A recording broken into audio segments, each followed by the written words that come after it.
கர்த்தருடைய பரிசுத்த நாமத்திற்கு ஸ்தோத்திரம். கர்த்தர் நல்லவர், அவருடைய கிருபை என்றைக்கும் உள்ளது. இந்த ஆராதனைக்கு வந்திருக்கிற உங்கள் ஒவ்வொருவரையும் இயேசு கிறிஸ்துவின் நாமத்தினாலே வாழ்த்துகிறோம். ஆன்லைன் மூலமாக கேட்டுக்கொண்டிருக்கிற உங்களையும் இயேசு கிறிஸ்து தாமே ஆசீர்வதிப்பாராக. கர்த்தரே தேவன் என்று அறியுங்கள், நாமல்ல அவரே நம்மை உண்டாக்கினார். நாம் அவர் ஜனங்களும் அவர் மேய்ச்சலின் ஆடுகளுமாய் நாம் காணப்படுகிறோம். அவர் வாசல்களில் துதியோடும் அவர் பிரகாரங்களில் புகழ்ச்சியோடும் பிரவேசித்து அவரை துதித்து அவருடைய நாமத்தை ஸ்தோத்திரியுங்கள். கர்த்தர் நல்லவர், அவருடைய கிருபை என்றென்றைக்கும், அவருடைய உண்மை தலைமுறை தலைமுறைக்கும் உள்ளது. நாம் இந்த ஆலயத்திற்குள்ளாய் பிரவேசிக்கும் பொழுதே துதியோடு கூட புகழ்ச்சியோடு கூட நாம் பிரவேசித்து அவரை துதிக்க வேண்டும் என்பது அவருடைய நோக்கமாயிருக்கிறது. அவருடைய நாமத்தை ஸ்தோத்திரிக்க வேண்டும் என்பது அவருடைய நோக்கமாய் காணப்படுகிறது. அந்த நோக்கத்தை நாம் இந்த நேரத்தில் நிறைவேற்றுவோம். வேறு எதையும் நாம் நினைத்து கொண்டு நாம் இந்த இடத்துல அமர்ந்திருக்க வேண்டாம். நாம் இந்த ஆலயத்திற்குள்ளாக வரும்பொழுதே, தேவனே உம்மை நான் துதிக்கிறேன், உம்முடைய பிரகாரங்களில் புகழ்ச்சியோடு நான் பிரவேசிக்கிறேன் என்று சொல்லி அந்த ஒரே நோக்கத்தை நம்முடைய மனதிலே வைத்துக்கொண்டு நம்முடைய தேவாதி தேவனை நாம் இந்த நேரத்தில் ஆராதிப்பதற்கு நம்மை முற்றிலுமாய் நம்மை ஒப்பு கொடுப்போம். சிந்தனைகள் சிதறவிடாமல் பாதுகாத்துக் கொள்வோம். பரிசுத்த ஆவியானவருடைய ஆளுகைக்கு நம்மை முற்றிலுமாய் இந்த நேரத்தில் ஒப்பு கொடுப்போம். ஸ்தோத்திரம், நன்றி செலுத்துகிறோம். நன்றி அப்பா, ஸ்தோத்திரிக்கிறோம், ஸ்தோத்திரிக்கிறோம், ஸ்தோத்திரிக்கிறோம், ஸ்தோத்திரிக்கிறோம். ஹல்லேலூயா, ஹல்லேலூயா, ஆமென். சந்தோஷமா இருக்கீங்களா? எத்தனை பேர் சந்தோஷமா இருக்கீங்க? ஒரு ஆமென் சொல்லலாமா? ஆமென். எழுந்து நிற்கக்கூடியவர்கள் கொஞ்ச நேரம் ஆண்டவரை நோக்கி பார்ப்போமா? எழுந்து நின்று ஆண்டவருக்காக கொஞ்ச நேரம் கொடுப்போம். வாய்களை திறந்து துதிப்போம். வாய்களை திறந்து ஸ்தோத்திரங்களை ஏறெடுப்போம். துதி கனம் மகிமை அனைத்திற்கும் பாத்திரர் அவர் ஒருவர் தான், வேற யாரும் கிடையாது. நாம் நிற்பதும் நிர்மலமாகாமல் இருப்பதும் அவருடைய சுத்த கிருபை தான். நன்றி சொல்லுவோமா? இம்மட்டும் காத்த தேவன் இனிமேலும் நம்மை காக்க வல்லவர். எத்தனை பேர் விசுவாசிக்கிறீங்க? ஒரு ஆமென் சொல்லலாமா? ஆமென், ஹல்லேலூயா. கர்த்தர் நமக்காக பெரிய காரியங்களை செய்கிற தேவன். ஆமென். புதிய காரியங்களை செய்கிற தேவன். பழையவைகள் ஒழிந்தன, எல்லாம் புதிதாய் மாறின என்று ஆண்டவர் நமக்கு சொல்லியிருக்கிறார்ல. ஒரு நாளும் அவர் வாக்கு பொய்யாய் போவதில்லை. வாக்குத்தத்தம் பண்ணின தேவன், உண்மையுள்ள தேவன், வசனத்தை நிறைவேற்றுகிற தேவன். ஆமென். நீங்களும் நானும் நிற்பதும் நிர்மூலமாகாமல் இருப்பதும் அவருடைய சுத்த கிருபை மாத்திரம்தான், வேற ஒன்றும் அல்ல. நம்மை தேடி வந்த தெய்வம்ல, நம்மை தேடி வந்த தெய்வம். நாம அவரை தேடி போல, அவர் நம்மை தேடி வந்த தெய்வம். ஆமென். மற்ற மதங்களில அந்தந்த தெய்வங்களை தேடி போய்கொண்டிருக்கிறாங்க, நாடிக்கொண்டிருக்கிறாங்க. ஆனால் இவரோ நம்மை தெரிந்தெடுத்திருக்கிறார். நம்மை தேடி வந்த தேவன், உண்மையுள்ள தேவன். நாம் ஜீவனுள்ள தேவனை ஆராதித்துக் கொண்டிருக்கிறோம்ல. அவர் பேசாமல் இருப்பதற்கு மரமோ கல்லோ அல்ல, அனுதினமும் நம்மளோடு பேசி அசைவாடி கொண்டிருக்கிற ஜீவனுள்ள தேவனுடைய குமாரனாகிய கிறிஸ்து. ஆமென். நம்மளுடைய பாவங்களுக்காக இந்த உலகத்துல வந்த தேவன் அல்ல, நம்மளுடைய பாவங்களுக்காக மாத்திரம்தான் இந்த உலகத்துல வந்தார். நம்மளுடைய சாபங்களை நீக்குவதற்காக இந்த உலகத்துல வந்தார். நம்மளுடைய வியாதிகளை நீக்குவதற்காக இந்த உலகத்துல வந்திருக்கிறார்ல. அவருடைய நாமம் மேலான நாமம், அதிசயமான நாமம், அற்புதங்களை செய்கிற நாமம். வாய்களை திறந்து சொல்லுங்க, அற்புதங்களை செய்கிற நாமம். அவருடைய நாமம் மாத்திரம்தான் அற்புதங்களை செய்ய முடியும், வேற யாராலையும் செய்ய முடியாது. மனுஷனால் கூடாதது என் தேவனால் கூடும். என் தேவனால் கூடாத காரியம் ஒன்றுமில்லை. ஆமென். அவர் சிலுவையிலேயே நம்மளுடைய பாவங்களை சுமந்து தீர்த்து விட்டார். நம்மளுடைய தரித்திரங்களை தீர்த்து விட்டார். நம்மளுடைய வியாதிகளை விலக்கி விட்டார். நம்மளுடைய சாபங்களை நீக்கி விட்டார். இல்ல, இனி நம்மளுக்கு சாபம் கிடையாது. நம்மளுடைய வாழ்க்கையில பாவம் கிடையாது. நம்மளுடைய வாழ்க்கையில தரித்திரம் கிடையாது. நம்மளுடைய வாழ்க்கையில வியாதிகள் கிடையாது. சுகவீனங்கள் எல்லாவற்றையும் நீக்குகிற தேவன், சுகமாய் மாற்றுகிற தேவன். விசுவாசிக்கிறவங்க எழுந்து நின்று கைகளை உயர்த்தி ஒரு ஒப்பு கொடுத்தலோடு இந்த பாடலை பாடலாமா? நமக்காக தெரிந்தெடுக்கப்பட்ட ஆட்டுக்குட்டி, நமக்காக பலியான ஆட்டுக்குட்டி.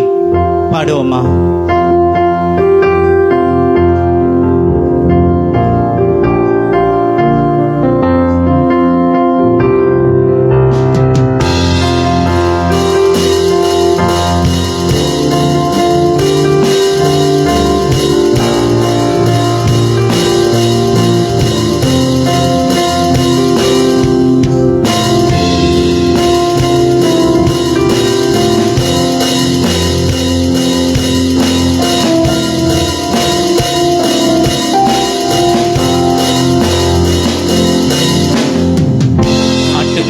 ஆட்டுக்குட்டியானவரே, ஆட்டுக்குட்டியானவரே, ஆட்டுக்குட்டியானவரே, எனக்காக பலியானி.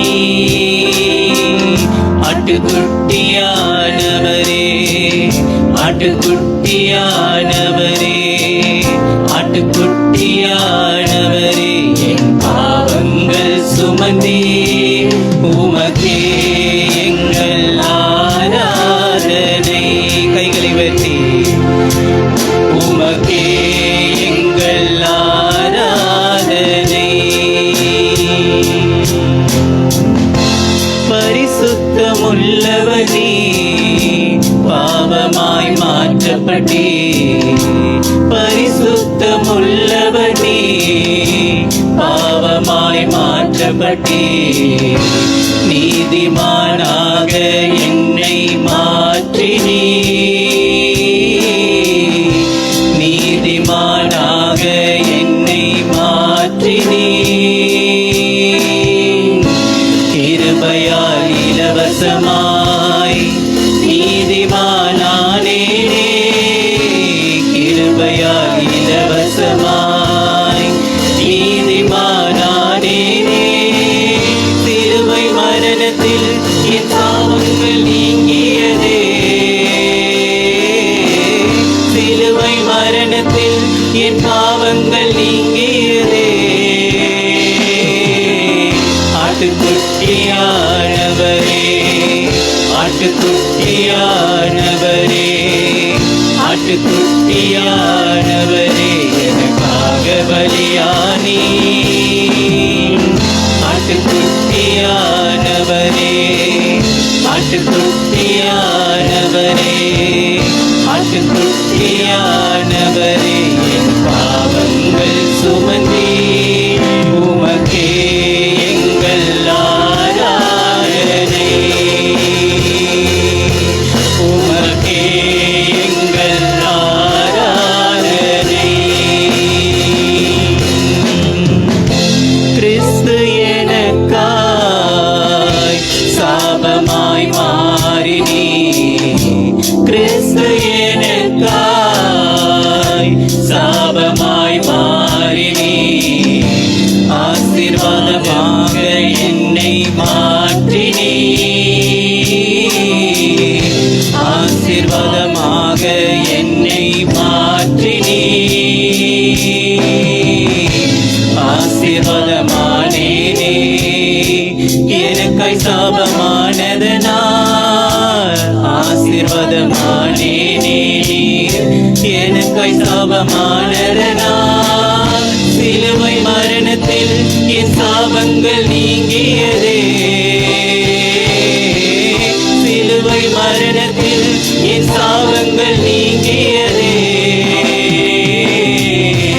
ஆட்டுக்குட்டியானவரே, ஆட்டுக்குட்டியானவரே, ஆட்டுக்குட்டியானவரே, எனக்காக பலியானி. ஆட்டுக்குட்டியானவரே, ஆட்டுக்குட்டியானவரே, ஆட்டுக்குட்டியானவரே, என் பாவங்கள் சுமந்தே உமக்கே எங்கள் ஆராதனை. உமக்கே எங்கள் ஆராதனை. என் பாவம் யாவையும் உடலிலே சுமந்து சுமந்தீரே என் பாவம் யாவையும் உடலிலே சுமந்தீரே உம் சுகத்தை என்னுடலில் தந்தீரே உம் சுகத்தை என்னுடலில் தந்தீரே பாவத்தின் விளைவுகளையும் மரணத்தால் வென்றீரே பாவத்தின் விளைவுகளையும் மரணத்தால் வென்றீரே காயங்களால் நான் சுகமானேனே காயங்களால் நான் சுகமானேனே ஆட்டுக்குட்டியானவரே ஆட்டுக்குட்டியானவரே ஆட்டுக்குட்டியானவரே எனக்காக பலியானி ஆட்டுக்குட்டியானவரே ஆட்டுக்குட்டியானவரே ஆட்டுக்குட்டியானவரே என் பாவங்கள் சுமந்தீர் உமக்கே எங்கள் ஆராதனை உமக்கே எங்கள் ஆராதனை வல்லமையும் பலனும் ஞானமும் ஐஸ்வர்யமும் மகிமையும் ஸ்தோத்திரமும் உமக்கே உரியதே வல்லமையும் பலனும் ஞானமும் ஐஸ்வர்யமும் மகிமையும் ஸ்தோத்திரமும் உமக்கே உரியதே இயேசுவே இயேசுவே ஆட்டுக்குட்டியானவரே எங்கள் இயேசுவே இயேசுவே எல்லா மகிமைக்கும் பாத்திரரே எங்கள் இயேசுவே இயேசுவே ஆட்டுக்குட்டியானவரே எங்கள் இயேசுவே இயேசுவே எல்லா மகிமைக்கும் பாத்திரரே எல்லா மகிமைக்கும் பாத்திரரே கைகளை ஆண்டவருக்கு நன்றி சொல்லலாமா? இந்த 2 மாதம் முழுவதும் நம்மளை கண்ணின் மணி போல காத்திருக்கிறார்ல, வேற ஒண்ணும் இல்ல, அவருடைய கிருபை மாத்திரம்தான். விசுவாசிக்கிறவங்க ஒரு ஹல்லேலூயா சொல்லலாமா?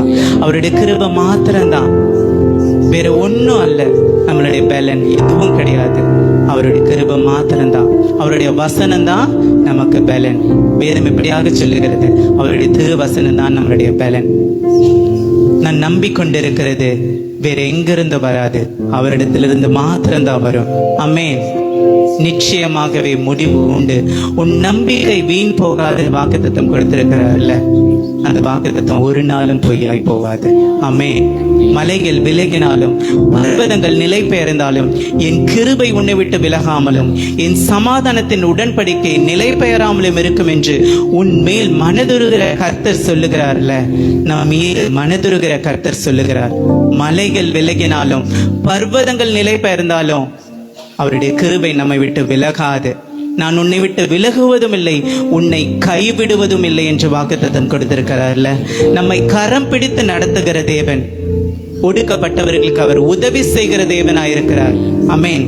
வேதம் எப்படியாக சொல்லுகிறது, அவர் ஒடுக்கப்பட்டவர்களுக்கு நியாயம் செய்கிறார், பசியாயிருக்கிறவர்களுக்கு ஆகாரம் கொடுக்கிறார், கட்டுண்டவர்களை கர்த்தர் விடுதலை ஆக்குகிறார். ஆமென். எந்தெந்த காரியங்கள் எல்லாம் நமக்கு கட்டு இருக்கோ அந்த கட்டுகள் எல்லாவற்றையும் ஆண்டவர் அவிழ்த்து போட முடியும். ஆமென். நமக்கு விரோதமாய் நியாயத்தில் எழும்பும் எந்த நாவையும் நீ குற்றப்படுத்துவாய் என்று கர்த்தர் சொல்லுகிறார்ல. நமக்கு விரோதமாய் அநேக காரியங்கள் சூழ்ந்து கொண்டு இருக்கிற இந்த காலகட்டத்தில், ஆனால் கர்த்தர் எல்லாவற்றையும் பார்த்து கொண்டிருக்கிறார். நமக்காக யுத்தம் செய்கிற தேவன் அல்ல. ஆமென். நமக்காக யுத்தம் செய்து வெற்றியை தருகிற தேவன். ஒரு நாளும் நம்மை கைவிடாத தேவன், அனுதினமும் நம்மளை காப்பாற்றுகிற தேவன், இம்மட்டும் தாங்கின தேவன், இனிமேலும் தாங்க வல்லவர். ஆமென். குருடரை பார்க்க செய்த தேவன், முடவரை எழுந்து நடக்க செய்த தேவன், திமிர்வாதக்காரனை குணப்படுத்தின தேவன், குஷ்டரோகியை சொஸ்தப்படுத்தின தேவன், பெரும்பாடுள்ள ஸ்திரீயின் வஸ்திரத்தை தொட்டபோது சுகம் கொடுத்த தேவன், யவருவின் மகளை உயிரோடு எழுப்பின தேவன், 5 அப்பங்களையும் 2 மீன்களையும் கொண்டு எண்ணற்ற ஜனங்களுக்கு போஷித்த தேவன். இப்படிப்பட்ட பெரிய காரியங்களை செய்யும் போது நம்மளுடைய வாழ்க்கையில இருக்க காரியங்களை செய்ய முடியாதா? நிச்சயமாய் செய்வார். எதை குறித்தும் பயப்பட வேண்டாம். ஆண்டவர் நமக்கு முன்பாக இருக்கும்போது நாம் எதை குறித்து கலங்க போறதில்லை. ஏன்னா அவருடைய சமூகம் நமக்கு முன்பாக இருக்கும்போது இலைப்பாறுதலான ஸ்தலத்துக்கு தான் நம்மளை கொண்டு போய் விடுவார். ஆமே. பாடலாமா? சந்தோஷத்தோடு, ஒரு சமாதானத்தோடு, விடுதலையோடு கைகளை தட்டி உற்சாகமாய் பாடுவோம்.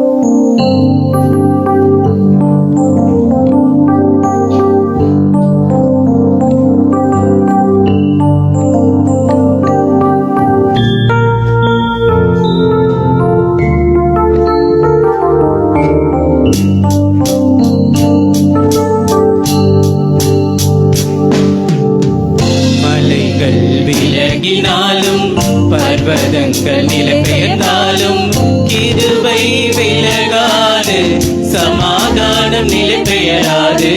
மலைகள் விலகினாலும் பர்வதங்கள் நிலை பெயர்ந்தாலும் கிருபை விலகாது, சமாதானம் நிலை பெயராது. மலைகள் விலகினாலும் கிருபை விலகாதையா, கிருபை விலகாதையா. இசையாவும் கிருபை விலகாதையா, கிருபை விலகாதையா. மலைகள் விலகினாலும் பர்வதங்கள் நிலை பெயர்ந்தாலும் கிருபை விலகாது, சமாதானம் நிலை பெயராது. மலைகள் விலகினாலும் கோபம் கொள்வதில்லை என்று வாக்குரைத்தீ, கடிந்து கொள்வதில்லை என்று ஆணையிட்டீரின்மே. கோபம் கொள்வதில்லை என்று வாக்குரைத்தீ, கடிந்து கொள்வதில்லை என்று ஆணையிட்டீ. பாவங்களை மன்னித்தே அக்கிரமங்கள் எண்ணுவதில்லை, பாவங்களை மன்னித்தே அக்கிரமங்கள் எண்ணுவதில்லை. இயேசு எனக்காய் பலியானதனால், இயேசு எனக்காய் பலியானதனால் கிருபை விலகாதையா, கிருபை விலகாதையா. இசையாவும் கிருபை விலகாதையா, கிருபை விலகாதையா. மலைகள் விலகினாலும் பர்வதங்கள் நிலை பெயர்ந்தாலும் கிருபை விலகாது, சமாதானம் நிலை பெயராது. மலைகள் விலகினாலும் நீதியினால் நான் ஸ்திரப்படுவேன், கொடுமைக்கு நான் தூரமாவேன். நீதியினால் நான் ஸ்திரப்படுவேன், கொடுமைக்கு நான் தூரமாவேன். பயமில்லாதிருப்பேன், திகிலுக்கு தூரமாவே. பயமில்லாதிருப்பேன், திகிலுக்கு தூரமாவே. எதுவும் என்னை அணுகுவதில்லை, எதுவும்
விலகினாலும் பர்வதங்கள் நிலை பெயர்ந்தாலும் என் கிருபை உன்னை விட்டு விலகாமல் இருக்கும் சொன்ன தேவன். நமக்கு விரோதமாய் எழும்பும் எந்த காரியமும் வாய்க்காதே போகும். அமேன். அவரை முன்னாடி நாம நிறுத்தும் போது நமக்கு விரோதமாய் எழும்புகிற எந்த காரியமும் வாய்க்காதே போகிற வாக்குத்தத்தம் கொடுத்திருக்கிறார்ல. அமேன். நமக்கு விரோதமாய் நியாயத்தில் எழும்பும் எந்த நாவையும் குற்றப்படுத்துவாய். இன்றைக்கு இந்த காலகட்டத்தில் நிறைய மனிதர்கள் நமக்கு விரோதமாய் காரியங்களை செய்து கொண்டிருக்கிறாங்க. நமக்கு தெரியாது, ஆனா ஆண்டவர் எல்லாவற்றையும் பார்த்து கொண்டு இருக்கிறார். அது நம்மை ஒருபோதும் அணுகாது, ஒருபோதும் அணுகாது. திகிலுக்கு தூரமாவா என்று வாக்குத்தத்தம் கொடுத்திருக்கிறார்ல. பயமில்லாது இருக்கும்படியாக செய்வார், சுகமாய் தங்கி இருக்கும்படியாக செய்வார். பாடலாமா இந்த வரியை? எனக்கு விரோதமாய் எழும்பும் ஆயுதம் வாய்க்காதே போகும் என்று வாக்களித்தீர்.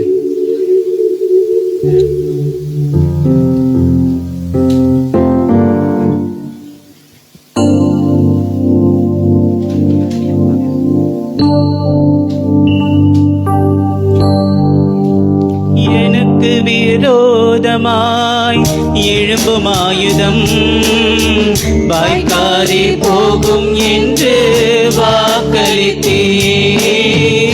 எனக்கு விரோதமாய் எழும்பும் ஆயுதம் வாய்க்காதே போகும் என்று வாக்களித்தே. எனக்கு விரோதமாய் நியாயத்தில் எழும்பும் நாவை, எனக்கு விரோதமாய் நியாயத்தில் எழும்பும் நாவை குற்றப்படும்படி செய்திடுவே, குற்றப்படும்படி செய்திடுவே. கிருபை விலகாதையா. கைகளை விட்டு சொல்லலாமா? அவருடைய கிருபை நம்மை விட்டு விலகவே விலகாது. விலகாத மேகம் அவர் ஒருவர் தான். அவருடைய கிருபை மாத்திரம் நமக்கு போதும். அவருடைய கிருபை மாத்திரம் பிடிச்சிருந்தா போதும். வேற ஒரு காரியம் நம்மளை அணுகாது. ஆமென். விசுவாசத்தோடு பாடுவோம். கிருபை விலகாதையா, கிருபை விலகாதையா. இசையாவும் கிருபை விலகாதையா, கிருபை விலகாதையா. மனிதர்கள் விலகினாலும் வறுமையோர் கை பெய்தாலும் கிருபை விலகாது, சமாதானம் நிலை பெயராது. மனிதர்கள் விலகினாலும் வறுமையோர் கை பெய்தாலும் கிருபை விலகாது, சமாதானம் நிலை பெயராது. மலைகள் விலகினாலும் மனிதர்கள் விலகினாலும் நம்பினோர் கைவிரித்தாலும் அவருடைய கிருபை விலகாது. அமேன். அவருடைய சமாதானம் நம்மை விட்டு விலகாது. அமேன். அவர் விலகாத மேகம், முன் செல்கின்ற மேகம். அவருடைய கிருபை மாத்திரம்தான் இம்மட்டும் நம்மளை தாங்குகிறது, ஏந்துகிறது, சுமக்கிறது, வழி நடத்துகிறது. அவருடைய கிருபை பெரியது, அவருடைய இரக்கம் பெரியது, அவருடைய அன்பு பெரியது, அவருடைய தயவு பெரியது. எத்தனை பேர் அதை ருசிச்சிருக்கீங்க தங்களுடைய வாழ்க்கையில? அவருடைய அன்பு எவ்வளவு பெருசு இல்ல, அவருடைய கிருபை எவ்வளவு பெருசு இல்ல. நீங்களும் நானும் ஜீவனோடு இருக்கிறோன்னா அவருடைய கிருபை மாத்திரம்தான். எத்தனையோ வழியில, எத்தனையோ வேலையில நம்ம ஆண்டவரை விட்டு விலகி போயிருக்கிறோம். ஆனால் ஒரு நாள் நம்மை விட்டு விலகாத தெய்வம் அவர் ஒருவர் தான். நீ போ, ஆனா நான் உன் கூட வருவேன். நீ என்னை விட்டு போனாலும் நான் உன்னை பின்தொடர்வேன்னு சொல்லுகிற தெய்வம்.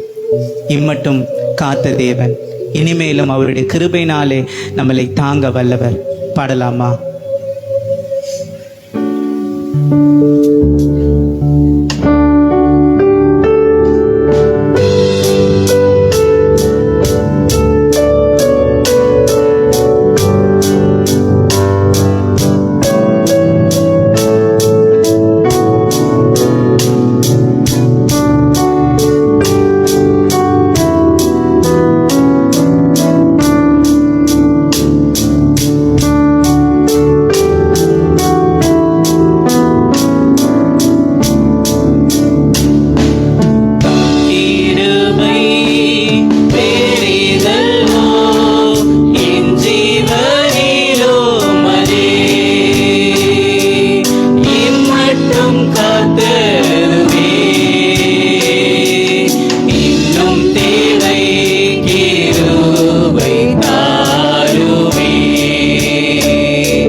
இம்மட்டும் காத்த தேவன். இன்னும் தேவை, வாய்களை திறந்து சொல்லுங்க. இன்னும் தேவை அப்பா, உம்முடைய கிருபை மாத்திரம்தான் ராஜா, வேற ஒன்றும் கிடையாது, வேற என்ன காரியமும் இல்லை ராஜா. உம்முடைய கிருபை தான் எனக்கு வேண்டும், உம்முடைய கிருபை மாத்திரம்தான் எனக்கு வேண்டும். ஆண்டவர் கூட இப்படியாக வசனத்துல சொல்லுகிறார், தமக்கு பயந்து தமது கிருபைக்கு காத்திருக்கிறவர்கள் மேல் கர்த்தர் பிரியமாயிருக்கிறார். தமது கிருபைக்கு காத்திருக்கிறவர்கள் மேல் அவர் பிரியமாயிருக்கிறார். அவருடைய கிருபைக்காக நம்ம காத்திருப்போமா? பொறுமையோடு காத்திருந்து பெற்றுக்கொள்ளுவோம்.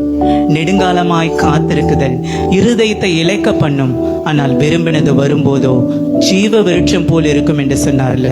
நெடுங்காலமாய் எந்த காரியத்திற்கு நம்ம காத்திருக்கிறோமோ அந்த காரியத்தில் ஆண்டவர் பெரிய காரியங்களை செய்ய போகிறார். விசுவாசத்தோடு இன்னும் தேவை, கிருபை தாருமே. அந்த கடைசியா ஒரு முறை பாடி முடிப்போமா? இன்னும் தேவை, கிருபை தாருமே. இன்னும் தேவை, கிருபை தாருமே. கர்த்தாவே, சகல துதி கன மகிமை எல்லாவற்றையும் அப்பா ஒருவருக்கு மாத்திரம் செலுத்துகிறோம். நீர் ஏற்று அங்கீகரித்துக் கொள்ளுங்க. நீர் பெருகணும், நாங்க சிறுகணும் ராஜா. தொடர்ந்து வழிநடத்துங்க. புதிய மாதத்திலே அப்பா எங்களை கொண்டு வந்திருக்கிறீர், எல்லாவற்றையும் புதிதாய் மாற்றுங்க. சகலமும் புதிதாக்கப்படணும் ராஜா. பழையவர்கள் மாறணும், புதிதான காரியங்கள் எங்களுடைய வாழ்க்கையில தோன்ற எங்களை நாங்க ஒப்பு கொடுக்கிறோம். இன்னும் அதிகமாய் உம்மை தேட எங்களை நாங்க ஒப்பு கொடுக்கிறோம். தொடர்ந்து வழிநடத்துங்க, ஆசீர்வதிங்க. சகல துதி கன மகிமை எல்லாவற்றையும் ஒருவருக்கு மாத்திரம் செலுத்துகிறோம். ஏற்று அங்கீகரித்துக் கொள்ளுங்க. ஆமென்.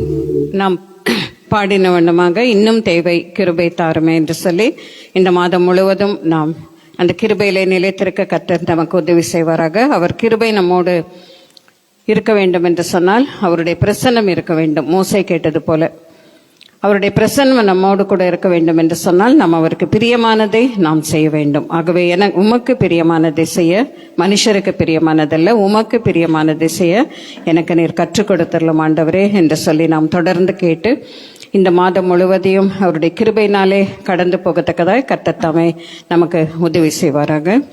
இந்த நேரத்திலும் மாறி மாறி வாசிக்க குறிக்கப்பட்ட சங்கீதம் 100 தம்பி ஜான் பீட்டர் முன்பாக வந்து இந்த சங்கீதத்தை வாசிப்பதற்கு உதவி செய்யும்படியாக கேட்கிறோம். சங்கீதம் 100. பூமியின் குடிகளே, எல்லாரும் கர்த்தரை கம்பீரமாய் பாடுங்கள். மகிழ்ச்சியோடே கர்த்தருக்கு ஆராதனை செய்து ஆனந்த சத்தத்தோடே அவர் சன்னதி முன் வாருங்கள். கர்த்தரே தேவன் என்று அறியுங்கள். நாம் அல்ல, அவரே நம்மை உண்டாக்கினார். நாம் அவர் ஜனங்களும் அவர் மேய்ச்சலின் ஆடுகளுமாய் இருக்கிறோம். அவர் வாசல்களின் துதிகளோடும் அவர் பிரகாரத்தின் பூச்சக்கையும் பிரவேசித்து அவரை துதித்து அவருடைய நாமத்தை சோஸ்திரியுங்கள். கர்த்தர் நல்லவர், அவருடைய கிருபை என்றென்றைக்கும், அவருடைய உண்மை தலைமுறையுமாய் உள்ளது. கர்த்தருடைய பரிசுத்த நாமத்துக்கு மகிமை உண்டாகட்டும். ஒரு மாதத்தை கழித்து அடுத்த புதிய மாதத்திற்குள், 3வது மாதத்துக்குள் அதற்குள் காலடி எடுத்து வைத்திருக்கிறோம். இந்த 2வது மாதத்துல நிறைய காரியங்கள் நடந்திருக்கிறது. ஏற்றத்தாழ்வுகள், எவ்வளவோ தேவைகள் உருவாகி இருக்கிறது, தேவைகள் சந்திக்கப்பட்டிருக்கிறது. சுகவீனங்கள், பலவீனங்கள், மன உளைச்சல்கள், மன அழுத்தங்கள்,